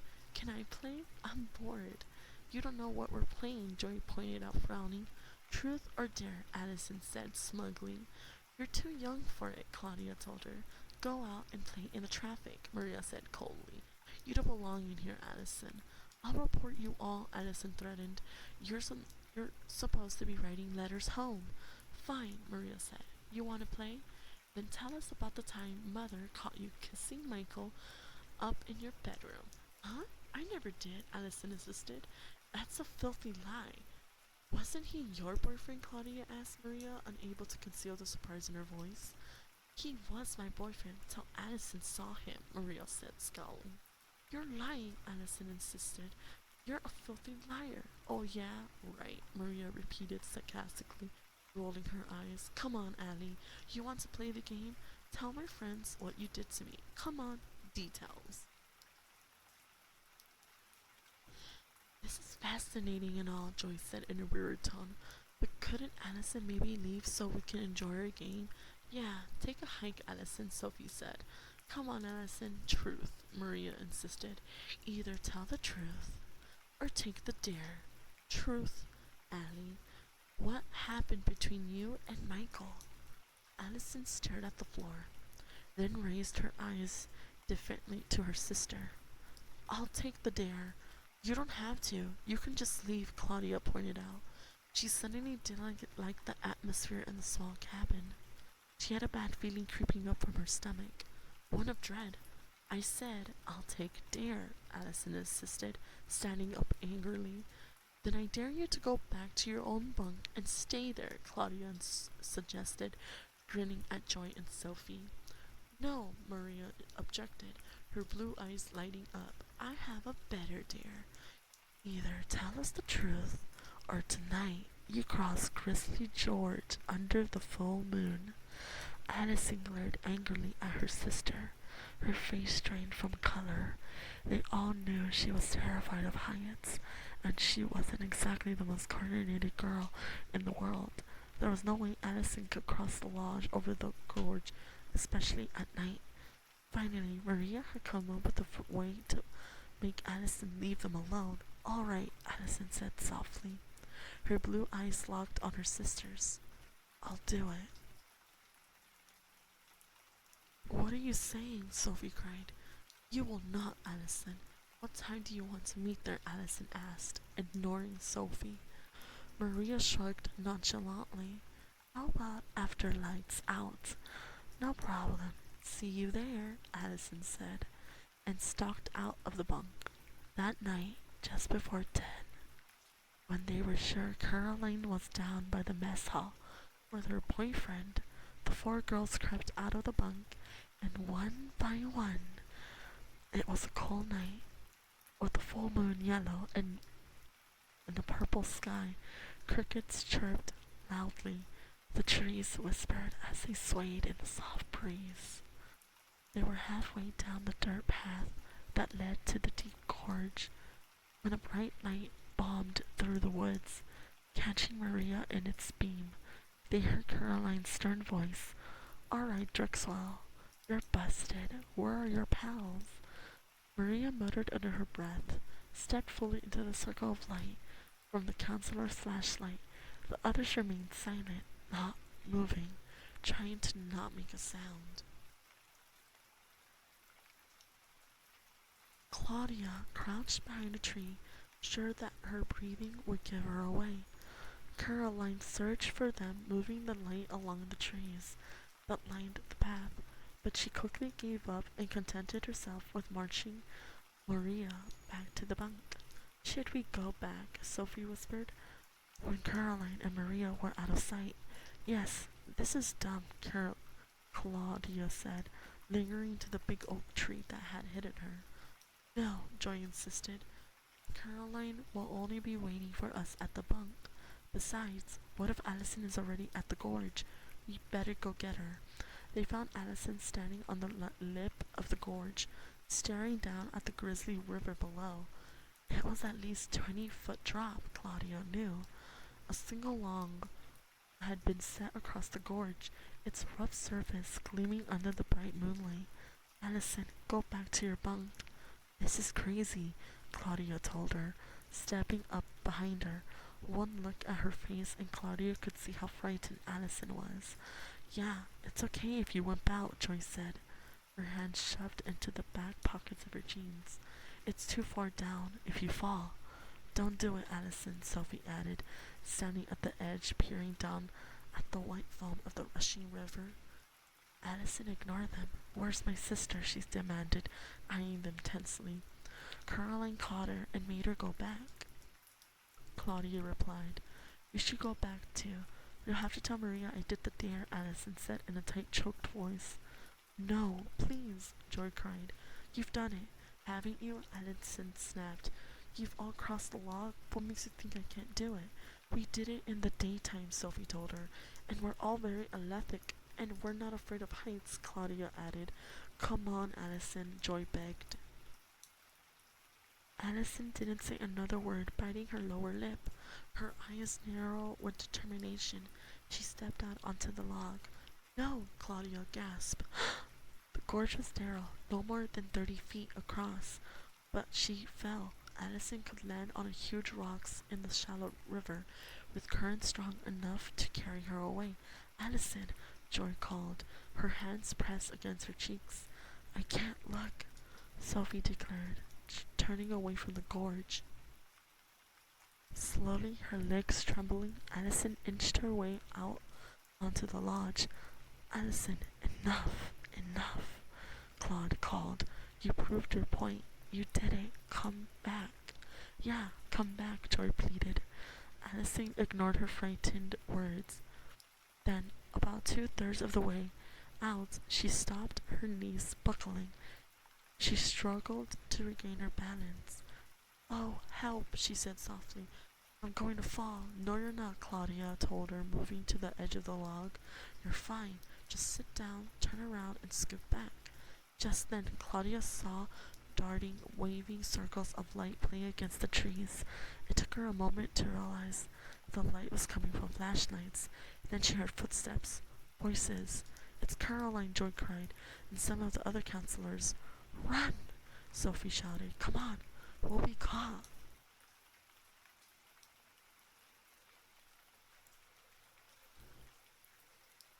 Come on, Allison, hurry, Claudia urged. I'm coming, Allison answered. Then the girls were running breathlessly, running back through the woods, away from the darting lights, away from the counselors. Claudia thought that Allison was right behind her. Claudia thought that Allison was running too. She didn't see Allison fall. She didn't hear the hard crack as Allison dropped into the boulder-strewn river, the splash as she was tossed to the rushing water. She honestly believed Allison was right behind her, and so she ran from the counselor's lights, ran through the dark woods, ran through the cold black shadows, ran. Now Claudia felt a hand on her shoulder. She swallowed hard and gazed into Daniel's eyes. You okay? He asked softly. She blinked, started to discover that she wasn't in Camp Full Moon. She was sitting next to Daniel in the Ferris wheel car, and the wheel was moving smoothly again, carrying them down to the brightly lit park. You didn't fall, she blurted out. He shook his head, his eyes narrowing in confusion. Fall? You mean out of the seat? He laughed. I thought. Claudia felt dizzy. The ground was rushing up to meet her. It took her a while to realize it was the movement of the Ferris wheel. I'm a gust, remember? Daniel teased. I fell out, but I floated back in. She forced a smile. Allison, you've been in the back of my mind all this time. Allison, Claudia thought with a shiver. That's why I saw you just now. You fell, not Daniel. You fell, Allison. Such a terrible accident.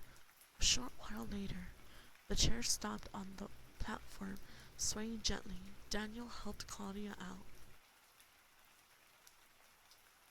That was cool, he said, his dark eyes sparkling.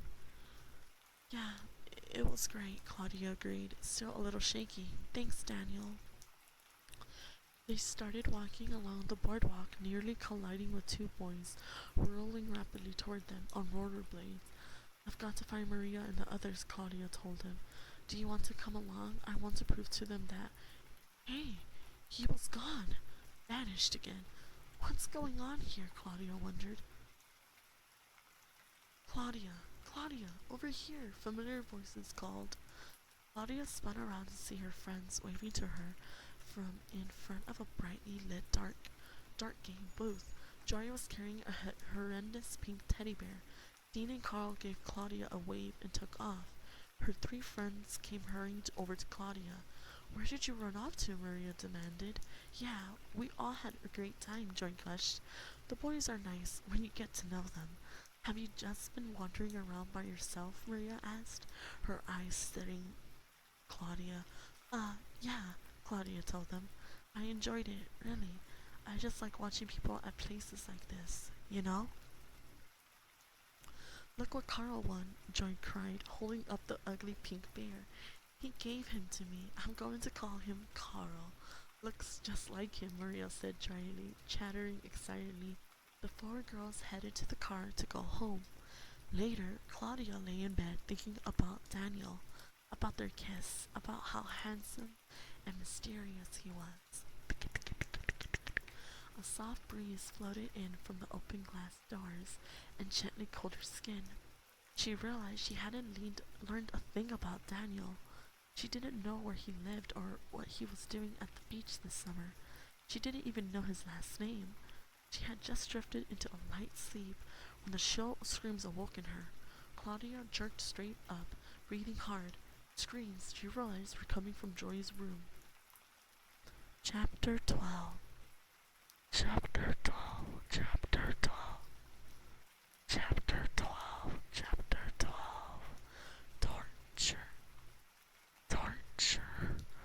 Torture. Hi there. How are you, homie? Thank you for being here. I hope you're enjoying the ASMR.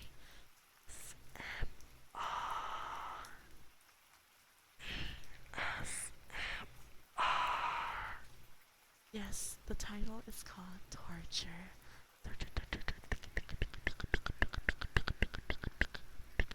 Let me hydrate.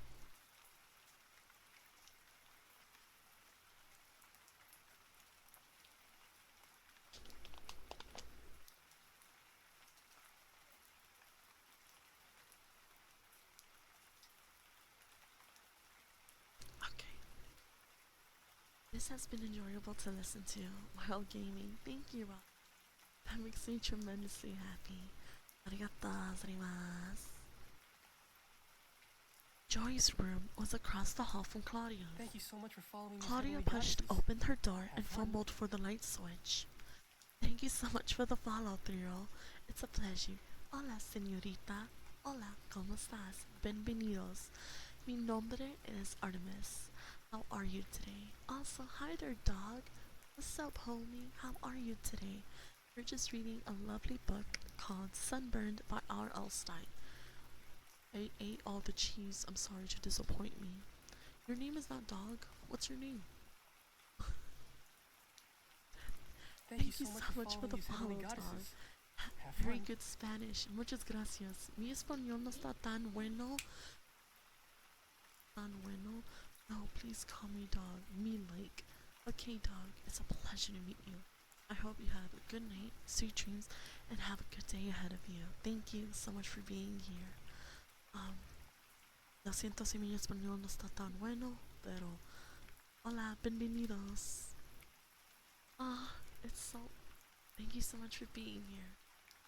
Dogs and cats. I actually have a dog. Let me introduce myself. My name is Artemis Magi. You can call me Artemis or Arty. I am the moon goddess slash demon, and I'm a homie VTuber. I hope that we can be friends through this journey of ours. Thank you so much. Arigatou gozaimasu.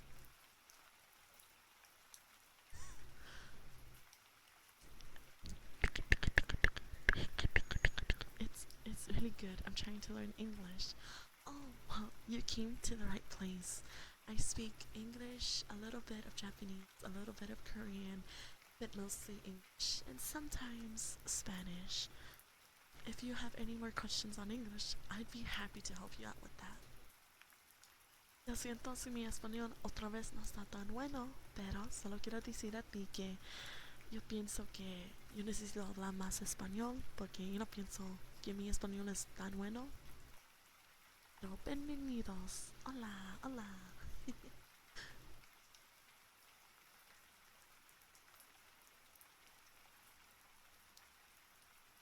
Help me, Joyce was shrieking at the top of her lungs. Light clicked on, revealing Joyce sitting up in her bed, skin bright red under sleeveless nightgown. Her black hair fell in wild tangles around her face. Her features were twisted in horror. Her arms thrashed wildly above her. Help me, Claudia! Help me! Sophie and Maria burst into the room behind Claudia.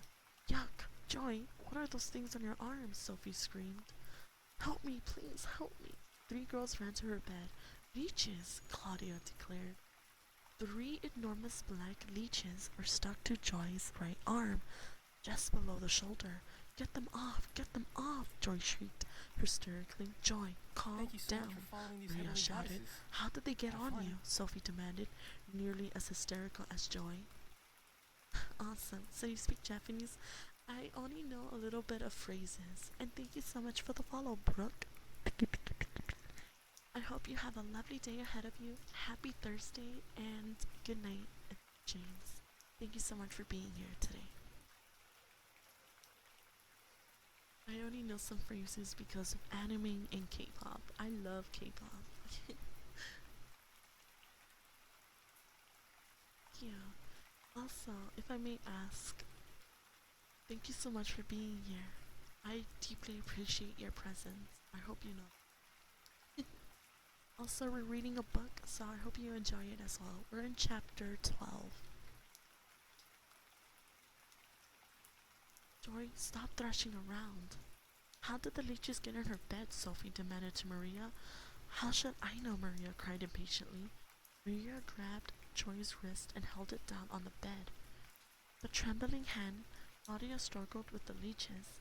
As Joy cried and shook, Claudia pulled the leeches off one by one, tossed them in a wastebasket. Ow, I'm bleeding, Joy cried. The bleeding will stop in a minute, Claudia said, trying to reassure her. Joy's entire body convulsed in a shudder of horror, and Thank then you. was racked by I'm another. so happy today. Oh my I'm so gosh! lucky to have met Thank you. you, Blood, for the lovely bit. Arigato, gozaimasu. Enjoy your lovely stay here, homie.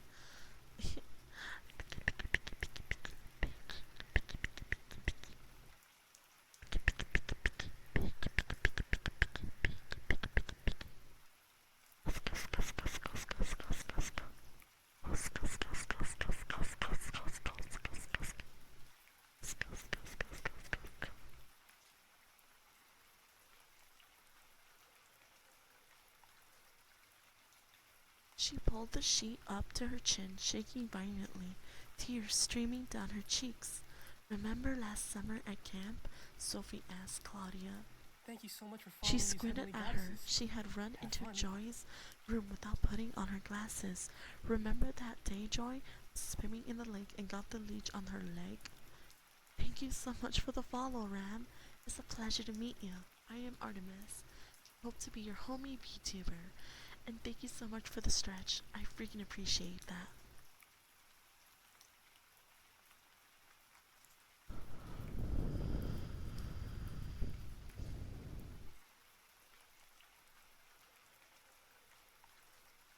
Stop, Joy pleaded. Don't remind me.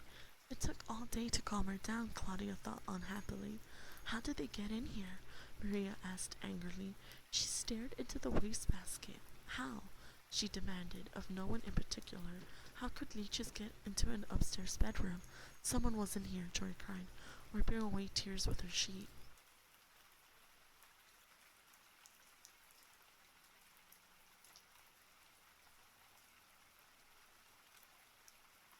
Someone put them on my arm, Joy cried. They weren't there when I went to bed. They weren't in the bed. Someone had to bring them in. How do you know that? Claudia asked, laying a soothing hand on Joy's heavy shoulder. Because I checked the bed, Joy told her. You know how I am about bugs and worms. I pull back into covers and check the bed every night before I get into it. Maria strolled to the window and peered out. She became very pale and worried look Who would come in here? Who would put leeches on your arm, Joy? Mwah. It doesn't make any Thank you. sense. I'm so happy today. Thank you so much for the I'm so lovely lucky to bit. have I met you. appreciate it. And you have beautiful emojis, by the way. Mm, mm, mm. Sarimasu.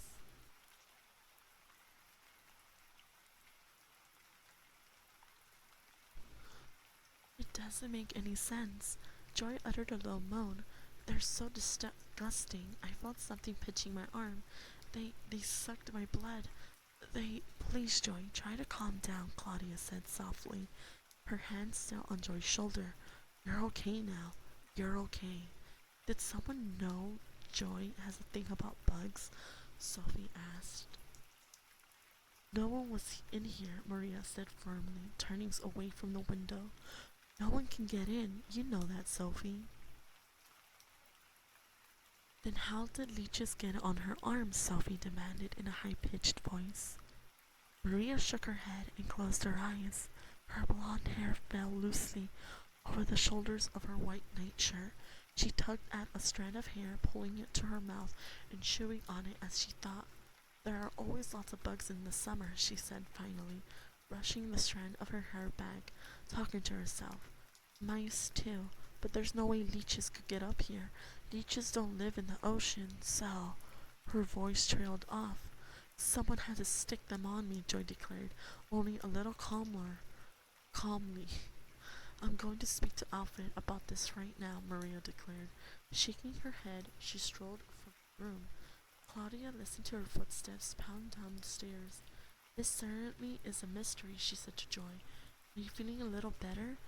Know what I think? Joy asked, ignoring the question. She pulled herself up straighter against the quilted headboard. Know what I think? I think Maria invited us here to torture us. Huh? Both Claudia and Sophie reacted with surprise. Sophie dropped down onto the edge of the bed and squinted hard at Joy. Sophie was wearing silky striped pajamas. Claudia remained standing next to Joy. What on earth do you mean? Sophia demanded. You heard me, Joy snapped. These things that are happening here, they can't all be accidents. Joy, what are you saying? Claudia demanded. Joy wiped her runny nose with the sheet. I'm saying that Maria invited us here to torture us, she replied darkly, because of Allison. I'm sure Maria doesn't blame us for what happened to Allison, Sophie said, her voice revealing uncertainty. Let's not get totally paranoid, Claudia said softly. Paranoid? I'm not paranoid, replied angrily. Do you really think it was an accident that Maria left you buried in the sand to fry? Yes, I did, Claudia told her. And what about Sophie? George asked with a shudder. It was Maria who asked Sophie to touch the electrified gate. Sophie could have been electrocuted, and now me, leeches stuck to my arm. I'm telling you, Claudia, I'm not paranoid. Shh. Shh.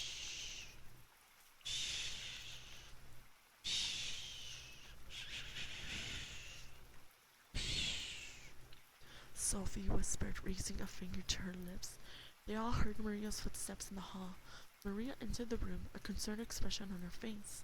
She swept her hair back over the shoulders of her nightshirt. Alfred is just as baffled as we are, she announced in a low voice. The room fell silent. No one knew what to say next. The high-pitched whistle of crickets drifted from the open window. Sounds like camp, Claudia thought with a shiver. Sophie yawned loudly. Joy had stopped crying and had pulled the bed up to her chin. Let's go back to bed, Maria suggested, frowning. Maybe we'll be able to figure it out in the morning. After saying goodnight to Joy and making sure she was calm enough to be left alone, Claudia made her way across the hall to her room. Feeling chilled, she pushed the French door shut. She had started to climb into bed, picturing again the 3 big leeches on Joy's arm, when she realized her mouth was dry. Water! Water, she groaned aloud. A glass of cold water from the refrigerator would help a lot, Claudia thought. Walking as silently as possible, so she wouldn't disturb the others, she made her way down the long hall, then crept down the stairs to the kitchen. She stopped in doorway, surprised to find a dim light on over the long counter. The tile was cold under her bare feet. A shadow moved. Someone else is down here, Claudia whispered. Maria. Is that you? She whispered. No. She could just make out a tall figure, half hidden in the shadows near the back pantry. Daniel, she cried. What are you doing here? Chapter 13. Chapter 13. Chapter 13. Chapter 13. Daniel, what are you... How did you get in here? Claudia demanded, her voice a whisper. His dark shadow moved against the wall. Frozen in the doorway, Claudia squinted against the dim light, struggling to see his face. The shadows darkened. No one replied. For a brief moment, the dim light from the counter played over his face. Claudia could see his expression troubled, frightened. Daniel, she called, taking a few steps toward him and shivering from the cold tile. Hey, wait! But he had vanished silently into the shadows. Daniel? Silence, no footsteps. A door creaked somewhere. A gust of wind set a tree branch tapping at the kitchen window. Claudia could hear her heart pounding as she continued to search for him in the shadowy kitchen. But he was gone. Why didn't he answer me, she wondered. Why didn't he say anything? Why did he look so frightened? He isn't a ghost, she said aloud. He can't be. I touched him. I kissed him. But then how had he got it into the house? How had he got it past the electrified fence? Oh, Claudia cried out as the bright ceiling lights clicked on. Hello? A voice called. Claudia spun around to see Alfred, dressed in dark trousers and an undershirt, his suspenders drooping down on his sides.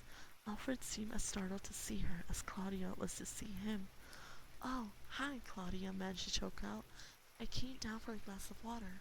Alfred nodded. Me too. I'll get some for both of us. He pulled open the big refrigerator and squinted for a long time at the top shelf. Finally, he reached for a bottle of water. I saw someone, Claudia stammered. What did you say? He turned to her, the refrigerator still open. I saw someone in here, in the kitchen. A boy. He narrowed his eyes at her suspiciously. Are you sure? Yes, she insisted, leaning against the counter on the one elbow, her hands clasped at her wrist. Yes, it was dark, but I saw him. I mean, I recognized him. But that's impossible, Alfred said, scratching his bald head. He set down the bottle of water, pushed the refrigerator door shut, keeping his eyes on Claudia. No one could get in here. Is someone else staying here, maybe? Claudia asked. Time to hydrate.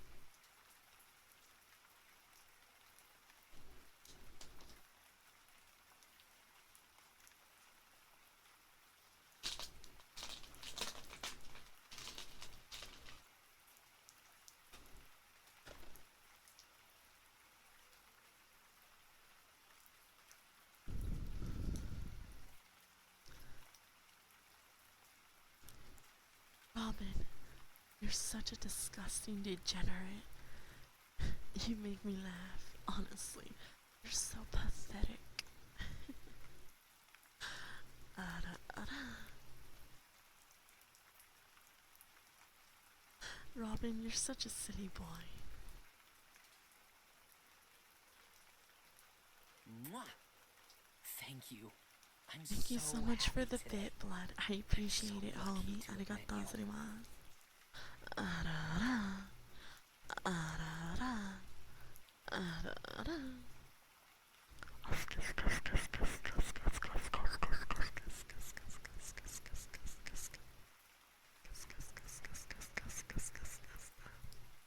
We gotta work on your insult skills a little bit. Robin, I could never truly insult you.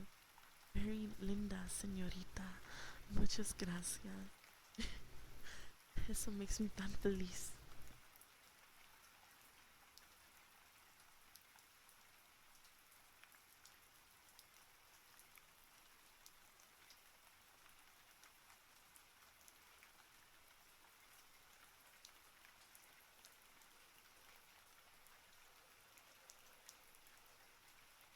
Alfred shook his head. No one else. There's no one in the guest house. Thought I saw a light in there last night, Claudia said. A light? He tilted his head, staring intently at her. That's impossible, miss. I cleaned the guest house today, dusted and vacuumed it. I clean it every week. It's empty, completely empty. No sign of anyone being there. But I saw this boy's face, Claudia insisted, heatedly. His name is Daniel. We saw him at the boardwalk tonight. How would some strange boy get in here? Alfred interrupted, still scratching his head. He crossed the room and peered out the window, squinting hard. The electrified fence is on. The guard dog has been let out of his pen. Miss changed the alarm system code herself this evening. Maria changed the alarm system? Claudia asked. Alfred nodded. Yeah, she did. There's no way a boy could get through all that without us knowing. Oh, Claudia replied flatly, and let out a long breath.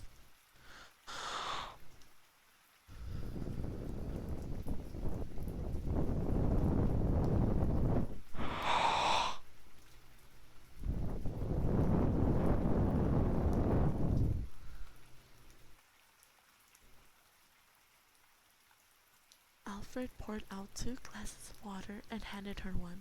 He seemed to be uncomfortable, and his eyes avoided hers. Is he hiding something? Claudia wondered. Does he know more than he's saying? And then, as she sipped the cold water, a frightening thought flashed into her mind. Was Daniel upstairs? And he put the leeches on Joy's arm. Why? Why? Why? The next morning, after a restless sleep, Claudia hurried down to breakfast. She couldn't wait to tell the others about seeing Daniel in the kitchen. Sophie teased her. The ghost boy, she cried. Come on, Claude. Now you're seeing ghosts in the house. Sophie started to laugh, but stopped when she saw the serious expression on everyone's face.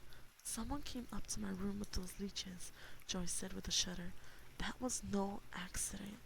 Maybe it was this boy Claudia saw. He seemed like a nice guy, Claudia told them.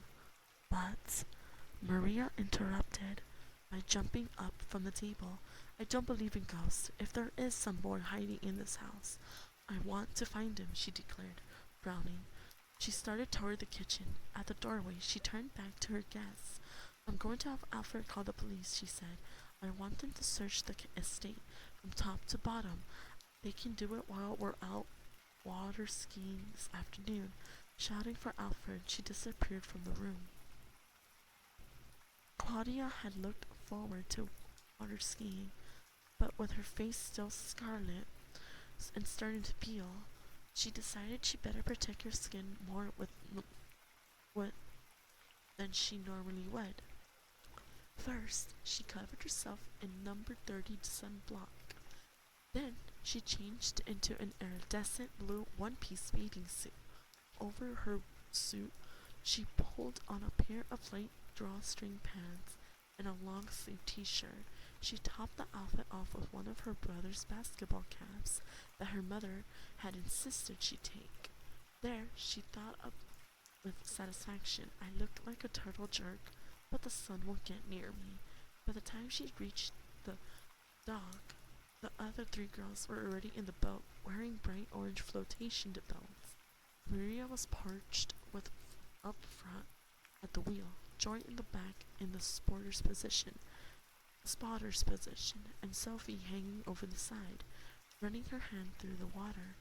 Wow, Claudia, you're going to melt, Maria predicted, as Claudia stepped onto the dock. Probably, Claudia agreed as she strapped a life belt over her t-shirt. A cool wind played over the water, but the sun beamed down hot strong from the cloudless sky. Waves lapped dock. The boat rocked gently, pulling against its line. Who wants to ski first? Maria asked. I'll go, Sophie volunteered, raising her hand as if she were in school. Maria and Joy both showed their surprise. You're the one who never liked to water ski, Joy said. We're Aren't you the one who didn't believe in getting in water that was colder than your body temperature? Maria teased. I've changed, Sophie assured them. I'm a much stronger swimmer than I used to be. Ever since I found out I was a Pisces and water was my sign, I've had a much better relationship with swimming. You'll see. I've become a great swimmer. I'm a fish, really. It was a typical Sophie explanation, Claudia thought with a smile.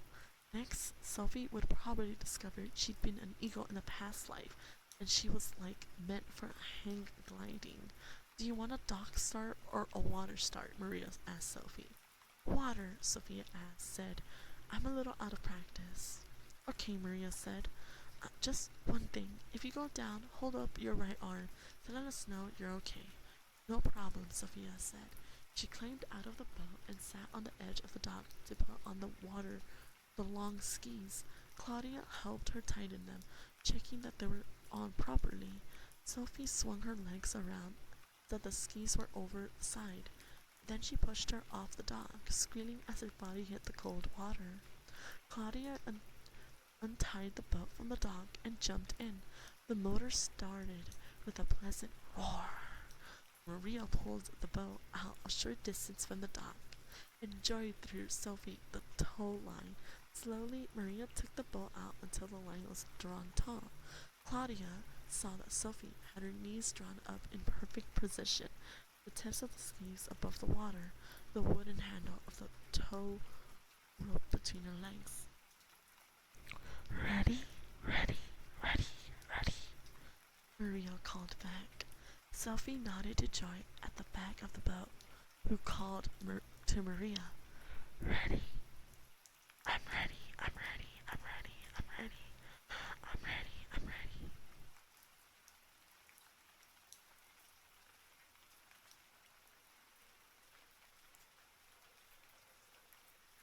After a moment of hesitation, the boat shot forward, its bottom slapping against the dark green swells.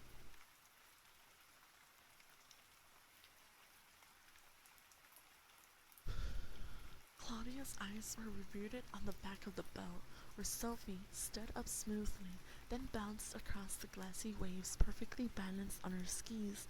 She has improved, Joy cried out over the roar of the motor.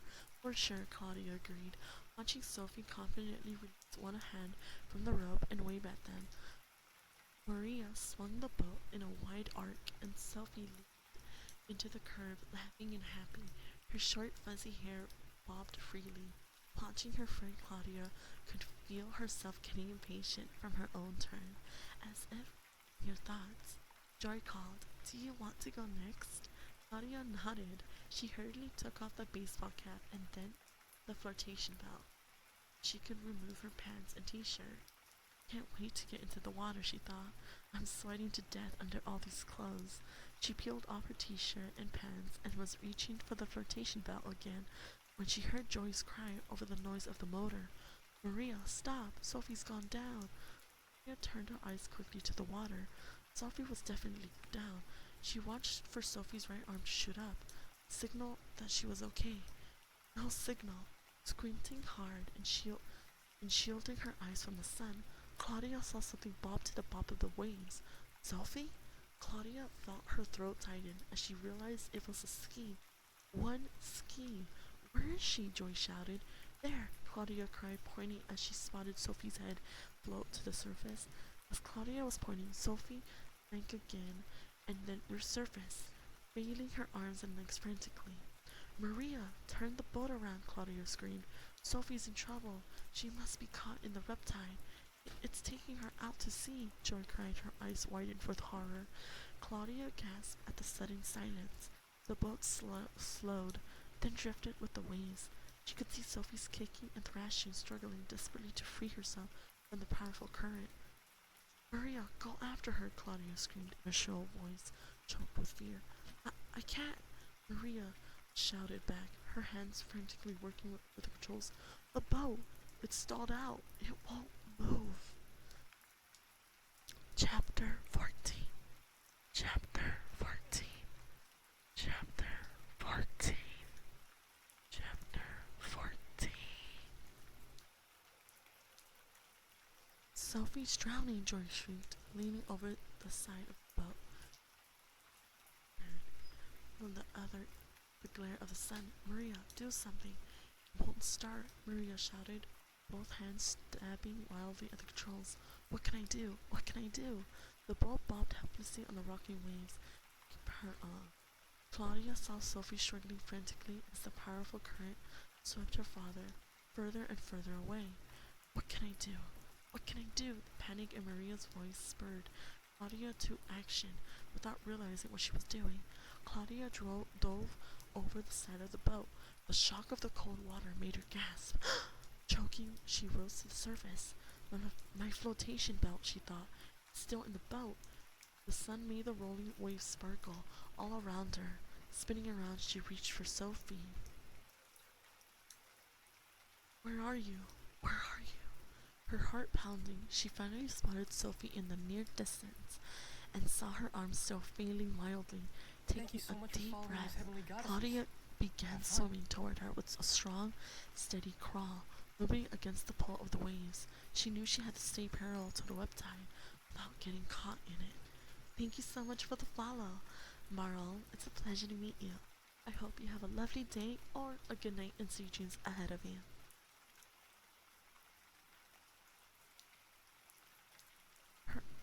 Her how taking a deep breath.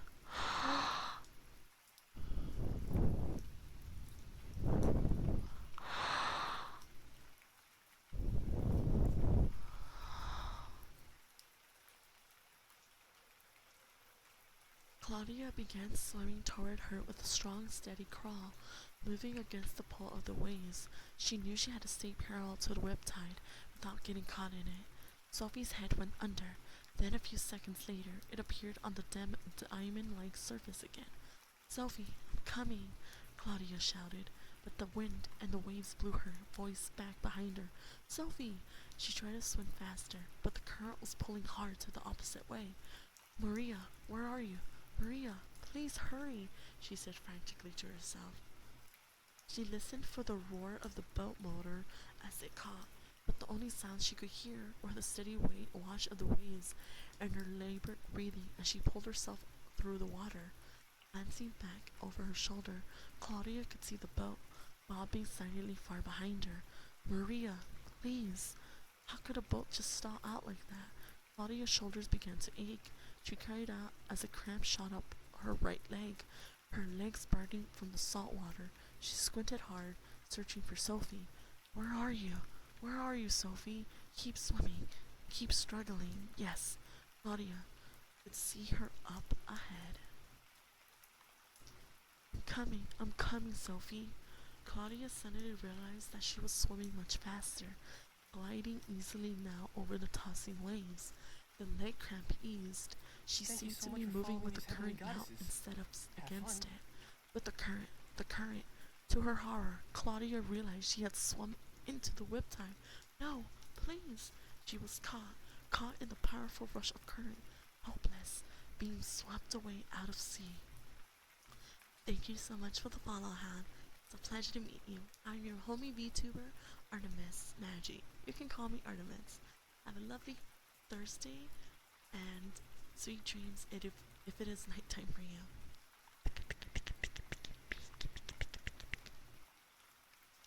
Chapter 15. Chapter 15.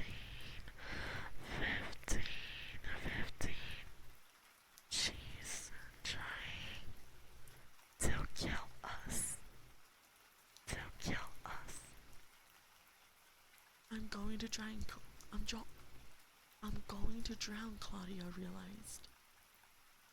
The thought made her spin around to search frantically for the boat. Maria, where are you? She couldn't see the boat anywhere. A tall wave rose over her, tossing her forward. She gasped and started to choke again. She could feel herself being pulled under the surface. I'm sorry, Sophie. I tried. I'm so sorry. Her arms throbbed as she struggled to pull herself free from the current. Her leg cramp returned, shooting paralyzing pain up the length of her right side. I'm going to drown now, she thought, gasping out a sob. I'm going to die. The wash of the water became a loud hum, hum.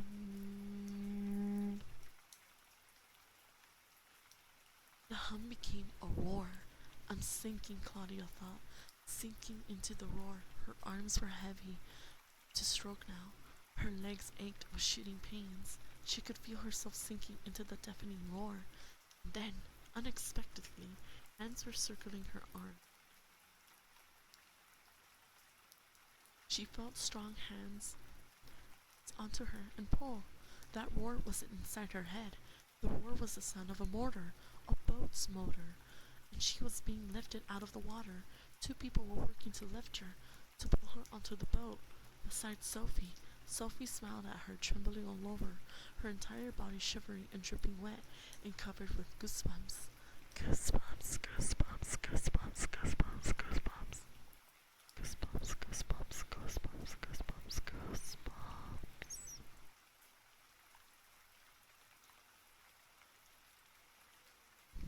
Sophie had her arms crossed in front of her and was smiling at her. Are you okay, Claudia? Are you okay? Another voice, not Sophie's, asked. Claudia stared up into the worried face, tried to focus on the dark hair tossed in the strong ocean wind, tried to focus on the dark eyes. Carl, she cried. Carl and Dean to the rescue, he said quietly, a smile forming on his tanned face. Claudia turned to see Dean at the wheel. She rolled onto her knees on the deck of the boat, her wet auburn hair falling over her face. She pushed the hair back with a trembling hand. Sophie, are you okay? Sophie nodded. Yeah, I just can't stop shaking. Close one, Claudia managed to mutter. We'll take you to the dock, Carl said, his hand warm on his shoulder. Claudia nearly toppled backward as the small boat roared forward. She struggled to keep her balance, wiping water from her eyes. She saw that they were in a small fiberglass powerboat. She searched the horizon for Maria's boat, but didn't see it.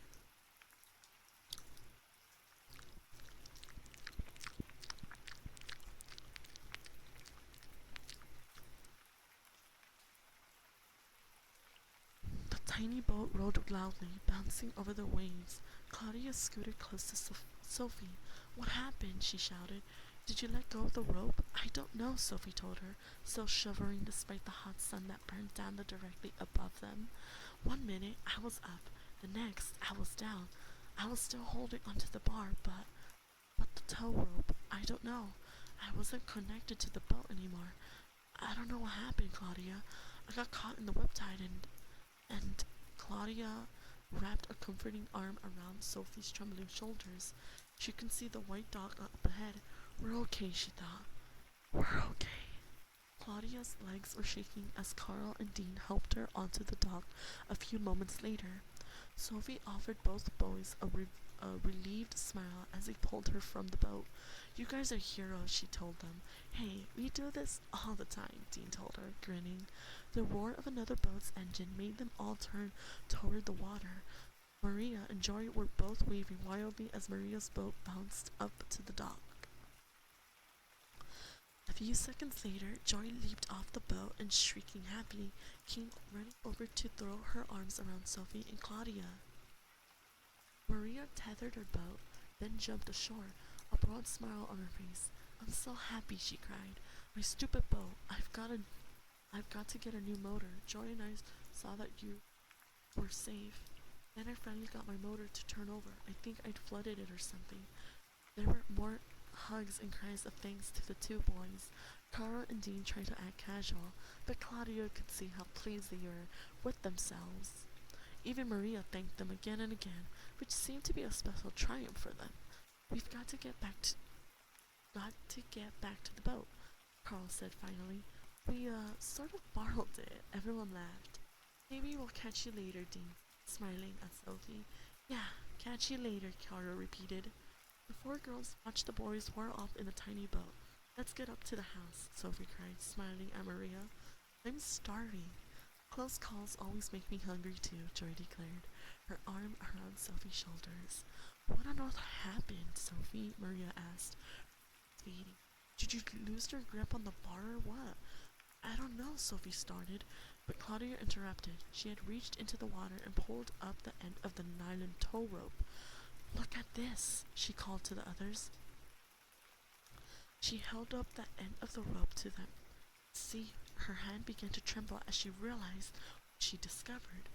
What are you showing us? Maria asked us, as the three girls huddled around Claudia.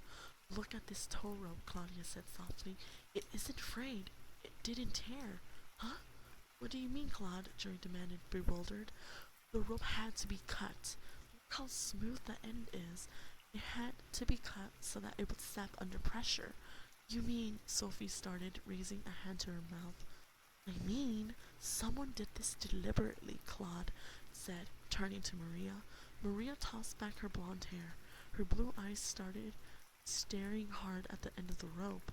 That's impossible, she said. My father and I took this boat out water skiing last week. The rope was fine. I really don't think Maria's mouth dropped open. She turned to gaze to the bow. She cried. Hold on a minute. What? Sophie demanded. What are you thinking, Maria? The boy you saw in the kitchen, Claude. I wonder.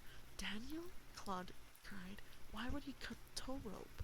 I have another idea, Maria repeated thoughtfully, pointing in the direction the boys had headed.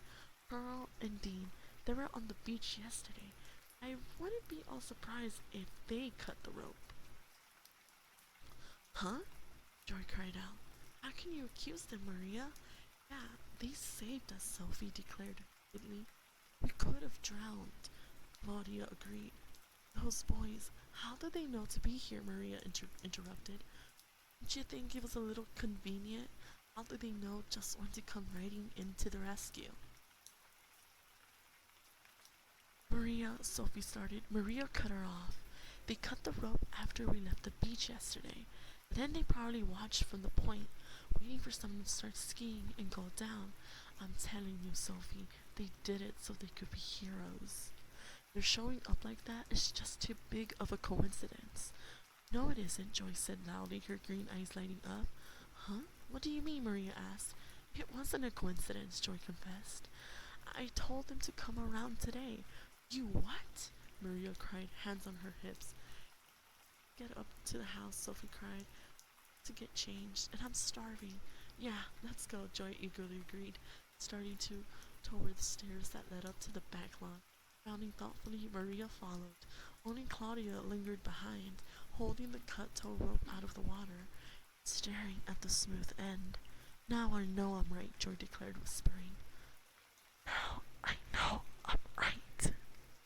Wait, right about what? Claudia demanded. It was right after lunch. They were in a dark wood paneled den, huddled together on an enormous red leather couch. Maria had disappeared to make some phone calls.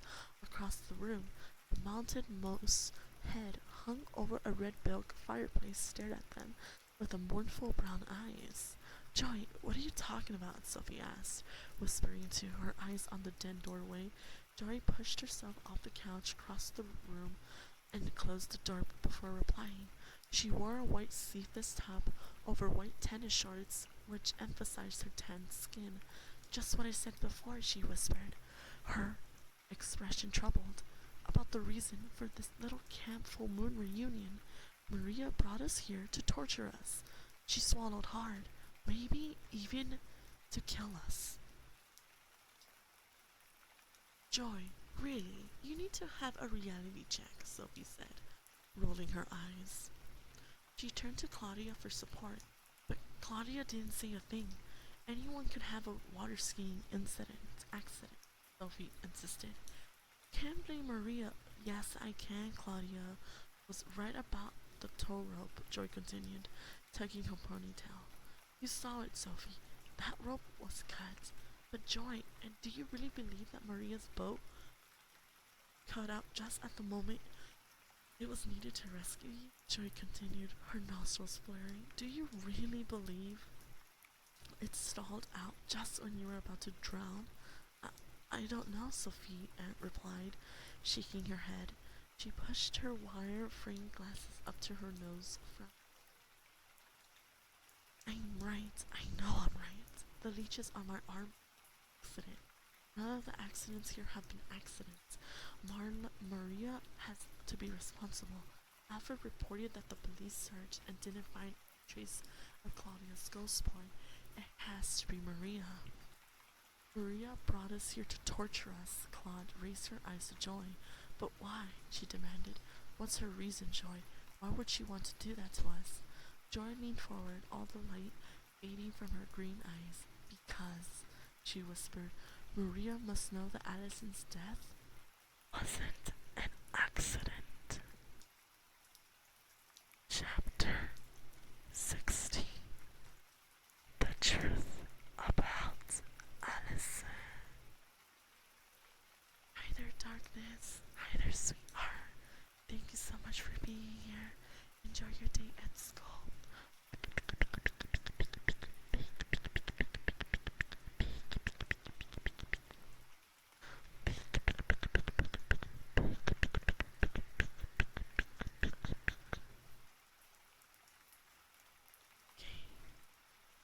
Thank you so much for the head pat. Hope you learned lots of new stuff, okay? Holy moly, oh, is that swimsuit on your throat? It's just for the LOLs. So guys, we're gonna rate my lovely friend Craven. He is also doing ASMR, and we're gonna stream probably next week sometime.